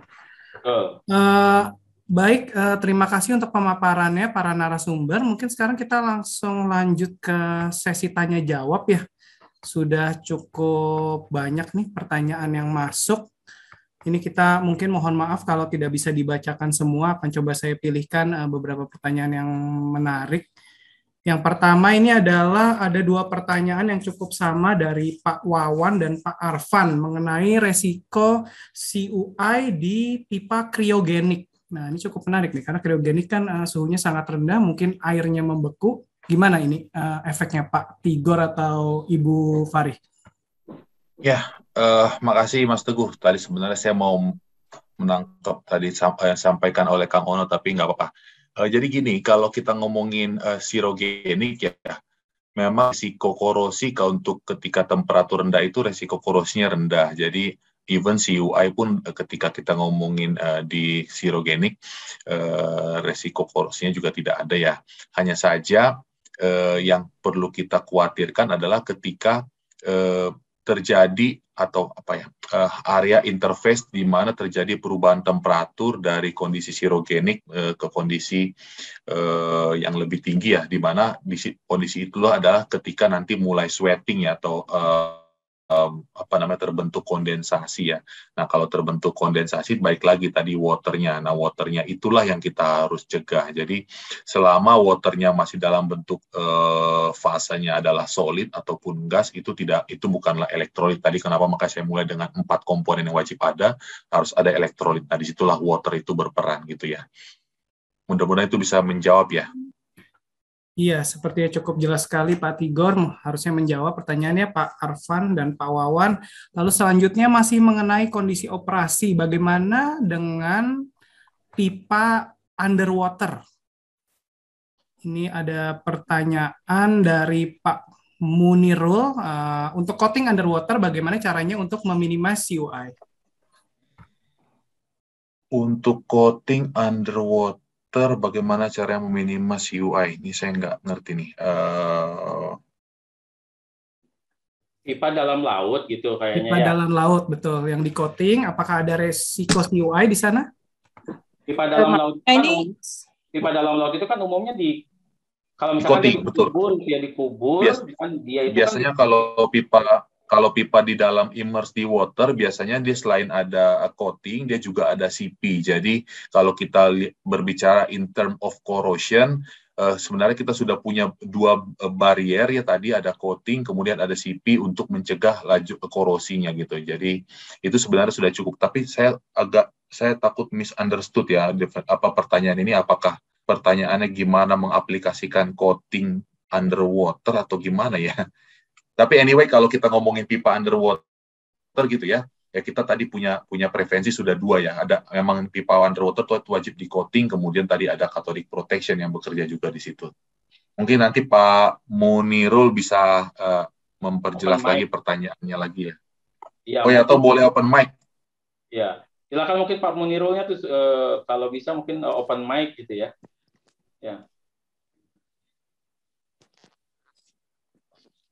Apakah ada Pak Munirul? Oke, mungkin nanti bisa dilanjut ya. Pak Munirulnya sepertinya belum available. Mungkin pertanyaan selanjutnya dulu ya dari Pak Romi ini. Ada 2 pertanyaan di sini. Yang pertama, untuk pipa dengan surface temperatur lebih tinggi dari titik didih air 100 derajat, apakah resiko CUI masih ada? Mengingat air yang mungkin terperangkap akan teruapkan. Dan yang kedua pertanyaannya adalah untuk corrosion rate, untuk pipa yang not insulated dan insulated, mana yang lebih severe? Mungkin Pak Tigor atau Mbak Farih bisa dijawab. Oke, tadi Romi kalau misalnya sempat dilihat ya di slide saya, sebenarnya memang saya define dari temperatur minus 5 sampai dengan 175. Tapi betul ketika kondisi air tersebut sudah berubah fase menjadi vapor, resiko korosinya juga turun. Itu kenapa kalau tadi kita lihat di slide saya mungkin tadi bisa share lagi kali atau gimana ya. Saya share sebentar sedikit ya, Pak Teguh ya. Nah, tadi kalau kita lihat di sini sebenarnya ada indikator warna ya, laju korosinya itu ketika di temperatur mulai dari 50 sampai dengan di range ini, memang fase waternya itu dikonsider masih bentuk fase water, tapi dia high temperatur gitu. Itu kenapa resikonya tinggi. Nah, tapi setelah itu di temperatur cukup tinggi, ketika dia berubah sudah fasenya jadi gas atau vapor, itu resikonya juga sudah akan kembali turun gitu ya. Jadi selama fasenya water, itu kita consider dia masih akan susceptible dan even korosinya juga akan lebih tinggi gitu ya. Kemudian tadi pertanyaan kedua, Fahri mau jawab atau saya aja lagi? Apa ya pertanyaan kedua tadi? Maaf, kelewat. Pertanyaan kedua, antara corrosion yang dalam kondisi insulated dibandingkan dengan yang kondisi non-insulated, mana yang lebih parah? Iya, jadi kalau kondisi insulated itu kan berbeda ya. Kalau non-insulated itu seringkali kita bicara mekanismenya lebih ke general corrosion. Contohnya untuk marine atmospheric, untuk general corrosion itu lajunya sekitar 0,6 mm per year untuk kondisi yang medium. Namun apabila equipment tersebut diinsulasi, kita mengenal namanya mekanisme concentration cell corrosion. Jadi bisa dicek di API 571, di mana dalam kondisi yang terkonsentrasi akan ada perbedaan konsentrasi oksigen, dan di bagian yang less concentrated oxygen itu akan laju korosinya cenderung lebih cepat, tapi terlokalize gitu. Jadi resiko corrosion under insulation tentunya lajunya akan menjadi lebih tinggi ya dibandingkan untuk kondisi yang uninsulated gitu. Terutama kalau kita bicara equipment sudah diberikan anti corrosion protection, sudah di-painting, lalu diinsulasi, dan ternyata ada painting defect. Nah, di bagian painting defect itu akan lebih terlokalize dan akan lebih cepat, dan mekanismenya kalau equipment-nya itu stainless steel, kita bisa temukan pitting atau stress corrosion cracking ya, kalau ada residual stress. Kalau carbon steel ya crevice tadi gitu. Begitu Mas Teguh. Iya, mungkin ada parameternya, tingkat keparahannya bisa berapa kali lipat dibandingkan dengan yang general uninsulated corrosion gitu, ada rule of thumb? Iya. Gimana? Kalau localized corrosion sebenarnya itu agak susah diprediksi ya berapa lajunya, tapi berdasarkan experience ya di kami tadi contohnya yang di riser di bagian hanger flange tadi, dia mengalami leaks di 50% design life dengan ketebalan pipa 21 mm per year, artinya di sekitar 12 tahun itu lajunya di atas 1 mm per year, sekitar 1,5 mm per year, dibandingkan untuk general corrosion itu di 0,6 mm per year. Jadi bisa 2 kali lipat lebih ya, Mas Teguh. 2,5 kali itu lipat ya. Bahkan iya, itu untuk estimasi ya, karena dari experience yang sudah pernah kami temukan gitu. Dia sangat menjawab pertanyaan. Bisa dibilang bisa satu order ya, kalau di kita kan kita mengenal kalau di 0,3 sampai dengan 1 itu bisa kita bilang medium ya. Kalau sampai 3 itu high, berarti biasa kita consider naik satu order gitu ya, perbedaannya, satu order of magnitude. Baik, terima kasih. Ini pertanyaan selanjutnya ini ditanyakan oleh 2 orang, yaitu Pak Rifan ya, Pak Rifan dan Pak Dedi, menanyakan mengenai tools, inspection tools. Tadi kan Pak Tigor sudah menyampaikan ya, ada beberapa tools yang bisa dipakai untuk melakukan inspection untuk pipa-pipa yang insulated. Mungkin bisa dijelaskan yang menurut Pak Tigor paling efektif untuk melakukan hal tersebut? Atau mungkin ada pertimbangan alat ini dipakai untuk kondisi ini, untuk kondisi itu, seperti itu.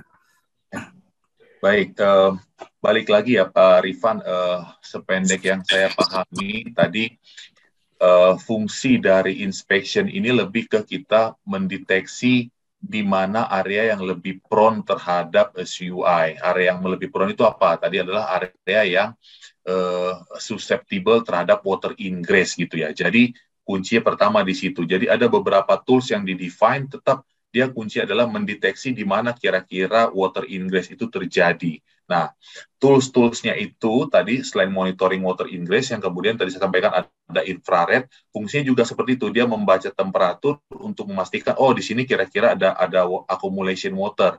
Lalu disitulah nanti akan ditindaklanjuti lebih lanjut, apakah memang terjadi korosi di situ atau tidak gitu. Nah, bisa juga tadi kita kalau mau pakai profile radiografi gitu ya, tanpa harus membuka. Tapi again, karena kita tetap spot by spot, tujuan utama dari inspection dan monitoring atau deteksi yang tadi saya mention adalah kita mengidentify lokasi-lokasi di mana yang kemungkinan prone terhadap CUI, dan itu memang challenge-nya ya ketika kita berbicara terhadap CUI. Makanya tadi judul yang diangkat oleh Pak Teguh ini adalah unseen monster, karena memang tidak mudah untuk mendeteksinya gitu ya. Menarik mengenai radiografi ya, artinya pembacaan radiografi itu tuh masih cukup akurat ya Pak Tigor ya, walaupun ada certain layer of insulation yang ikut tertembak radiografi. Ya, berarti kan kita hanya tinggal bermain di intensitasnya ya gitu ya. Itu yang harus kita lakukan gitu. Tapi ya memang ya baik lagi, memang ada kelemahan gitu ya. Yang paling confidence ya adalah kita harus meremove itu, tapi itu ya tadi butuh extra work dan extra effort pastinya. Iya. Itu cukup menarik, jadi mungkin metode radiografi bisa digunakan sebagai screening awal, maybe, lalu jika ditemukan ada kondisi yang meragukan atau tidak meyakinkan, bisa dilanjutkan dengan remove insulation, bisa dijadikan, dilakukan seperti itu ya Pak Tigor ya. Oke, pertanyaan selanjutnya ini ke Mas Ono Taryono ya, ada cukup banyak orang yang menjapri saya mengenai flowchart rasionalisasi yang sudah dibuat Mas Ono. Apakah itu bisa di-share nanti beserta dengan materi presentasi ini, mungkin sekaligus dengan digital sertifikat?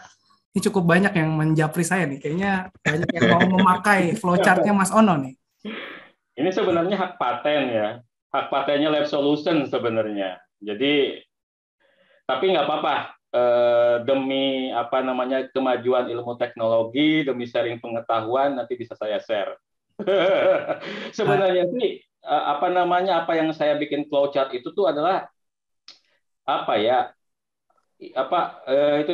menyimpulkan gitu ya, merangkum dari apa yang dibaca gitu, saya bikinkan menjadi sebuah workflow seperti itu, begitu. Ya kalau pertanyaan tadi bisa di-share atau enggak, bisa. Wah, luar biasa ya. Tapi sorry Kang Ono, saya tadi tuh tertarik sekali ketika masih Kang Ono bikin rasionalisasi itu. Saya tadi agak miss. Itu dapat nilai 100 kilowatt per meter square itu refernya dari mana ya Kang ya? Ada di API, ada juga di standar company. Oke. Standar company punya, maaf saya sebut nama merek perusahaan ya, Total dulu lah. Karena saya mantan Total. Ya? Total itu angkanya emang di bawah 100 kilowatt. Kalau Total pakainya satuannya BTU gitu ya. Satuannya itu BTU. Nah, kalau di BTU kan itu di bawah 100 kilowatt lah gitu. Kalau Total. Jadi setiap perusahaan itu nanti dia punya kriteria masing-masing. Kriteria katakanlah itu vulnerability dari sebuah equipment. Ini juga ada di API juga ada.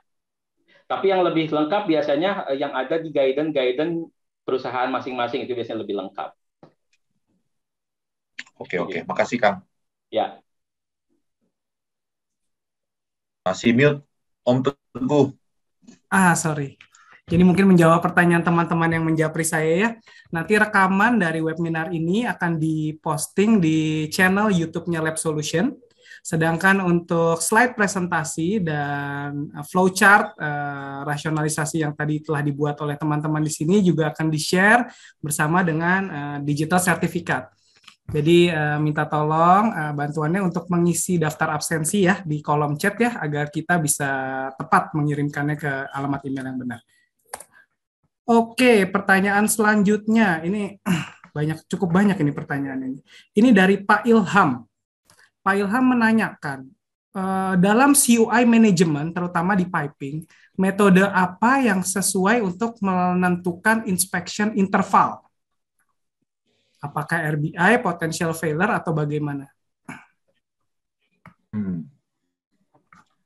Ini menarik nih, saya kayaknya butuh bantuan ini.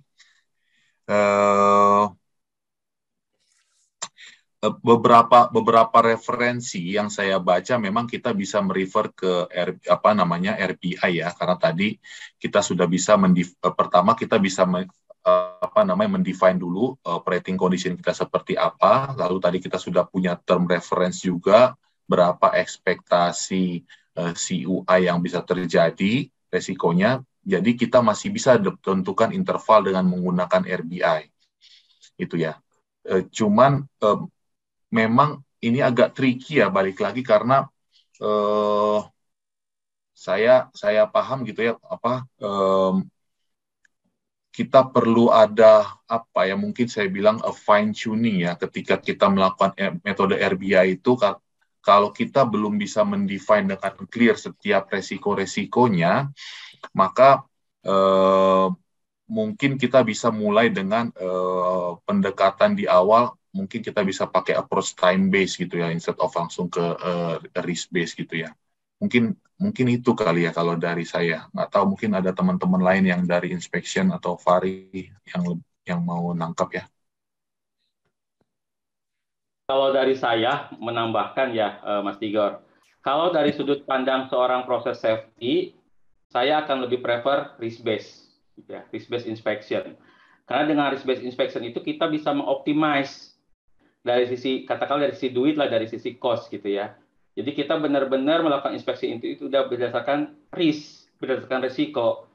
Yang risikonya tinggi, inspeksinya lebih sering, yang risknya rendah ya dijarangin gitu ya. Jadi kita bisa mengoptimalkan cost, biayanya. Cuman challenge-nya adalah kalau kita menggunakan risk base ini, kita harus punya yang high quality dari risk assessment-nya atau proses hazard analisisnya gitulah ya. HAZOP-nya lah kalau bahasa simple nama, HAZOP dan kawan-kawan gitulah. Itu kuncinya di sana. Jadi semakin bagus HAZOP-nya, bisa mengidentifikasi risk-risknya tersebut, maka RBI ini akan semakin bagus, akan semakin tepat sasaran begitu. Nah, masalahnya ya kalau misalkan kualitas dari PHA-nya atau kualitas dari HAZOP dan teman-temannya itu kurang bagus gitu. Itu yang jadi masalah. Nanti misalkan di sana dibilanginnya low risk padahal kenyataannya high risk. Nah, begitu. Kalau dari perspektif saya gitu ya, saya sih lebih menyukai risk based inspection. Iya, memang kalau kita balikan, memang rata-rata orang pasti akan lebih suka risk base ya. Pertama tadi kita bisa optimize dan memprioritas itemnya. Cuman ya itu tadi yang saya coba mau tekankan, kadang risk base itu kalau kita tidak setuju tadi kita harus kuatkan. Cuman kadang agak sulit kalau kita kan yang mau kita deteksikan adalah likelihood-nya ya Kang ya. Kalau kita ngomongin dari resikonya, kalau consequence itu pasti akan cukup mudah lah kita mappingkannya. Tapi likelihood-nya ini yang akan agak cukup berat menurut saya untuk kita consider ya, karena itu akan tadi kaitannya baik itu kemampuan probability of detection kita dan itu yang akan jadi challenge-nya gitu ya. Tapi ya anyway ya saya setuju sih kalau memang pasti kita akan lebih prefer akan ke RBI ya, dan itu memang sudah ada beberapa metode yang saya tahu itu dikembangkan untuk ke sana gitu ya. Tadi dilihat dari segi resikonya. Oke, baik. Terima kasih banyak untuk tanggapan dari pertanyaannya. Ini kami mohon maaf karena faktor waktu ya, sudah menunjukkan jam 9. Ini ada beberapa pertanyaan yang belum bisa kami jawab, tapi jangan khawatir, itu semua sudah kami record ya. Pertanyaannya contohnya dari Pak Fahren dan Ibu Ali Mahtus, nanti akan kita jawab via email aja secara japri ke masing-masing Bapak Ibu. Nah, mungkin untuk door prize nih Pak Ono Taryono, mungkin bisa dipilih satu pertanyaan yang paling menarik yang sudah tadi kita bahas untuk mendapatkan door prize satu buah buku Safety FAQ. Itu karangan Pak Ali Asegaf. Pak Ali Lukman Assegafnya saya lihat juga sudah hadir di sini, Pak Ali. Apa kabar Pak Ali? Bukunya kita pinjem buat jadi door prize acara kami ya Pak Ali ya.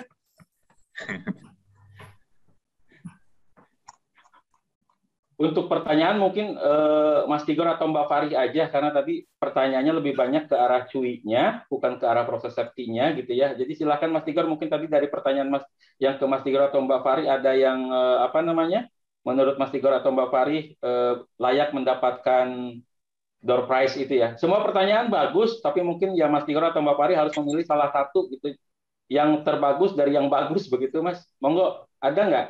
Atau kalau belum bisa ditentukan sekarang ya mungkin setelah ini ya, gitu. Ya gimana Mbak Tigor Fari? mungkin? Bang Tigor, atau mau ditentukan nanti di luar? Masalahnya pertanyaannya banyak sekali loh. Iya, dan banyak juga yang belum dijawab gitu ya. Gak enak teman-teman yang belum dijawab ini soalnya. Iya. Don't worry, itu udah kita record semua sih pertanyaannya. Pak Widya Basuki juga baru chat, ini nanti kita balas lewat email aja ya Pak ya. Berarti untuk yang pemenang door prize-nya nanti aja setelah webinar ini gitu ya, kita lihat dari daftar pertanyaan yang masuk, nanti kita tentuin yang terbagus yang mana, kemudian kita hubungi yang bersangkutan untuk mendapatkan door prize ini begitu ya. Siap, nanti kita umumkan biar lebih adil. Kita umumkan di halaman LinkedIn di demo ya. acaranya nanti. Ya. Oke, baik. Kalau begitu, mungkin karena masalah waktu kita cukupkan saja webinarnya sampai di sini. Mungkin kalau teman-teman masih ingin berdiskusi lebih lanjut ke narasumber-narasumber, silakan dihubungi saja narasumber-narasumbernya melalui LinkedIn atau email mereka. Itu ada di slide yang nanti kita bagikan. Di situ ada LinkedIn dan email. Bisa lanjut berdiskusi secara personal seperti itu ya. Dan juga kalau mungkin ada teman-teman yang tertarik untuk berkolaborasi ke depan dengan Lab Solution untuk membawakan webinar seperti ini ke depannya, bisa kontak saya, Teguh Dianto, atau bisa juga langsung message kami langsung di LinkedIn message Lab Solution. Mas Ono, ada sepatah dua kata yang mau disampaikan atau mungkin kita tutup acaranya? Sesi foto dulu barangkali. Oh iya, boleh. Baik. Ya. Mungkin Bapak Ibu yang berkenan mungkin bisa dinyalakan videonya ya. Kita akan melakukan sesi foto. Wah, terima kasih banyak ini Pak Haryudi, Pak Priyo, Pak Ajis, Pak Julian.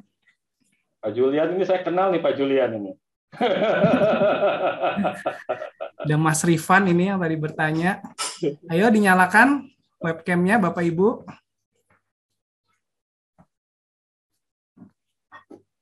Bu Alimatus. Maaf belum sempat dijawab Bu, nanti kita email aja Bu ya. Nggak apa-apa, makasih Mas. Iya. Pak Widya juga maaf belum sempat dijawab Pak, nanti kita email aja Pak ya. Baik, kita mulai ambil sesi fotonya ya. Mungkin bisa kita angkat jempol. Kita berikan thumbs up buat kita semua yang sudah meluangkan waktu berdiskusi bersama di malam weekend seperti ini ya. 1, 2, 3. Oke, sekali lagi. 1, 2, 3. Ya.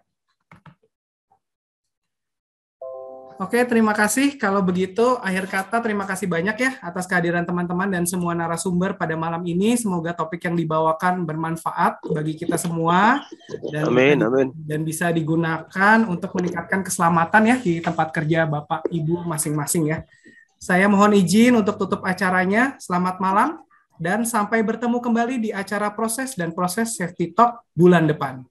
Salam. Terima kasih. Salam. Terima kasih. Terima kasih. Assalamualaikum warahmatullahi wabarakatuh. Terima kasih semua. Terima kasih Bapak Ibu. Terima kasih Pak Ono.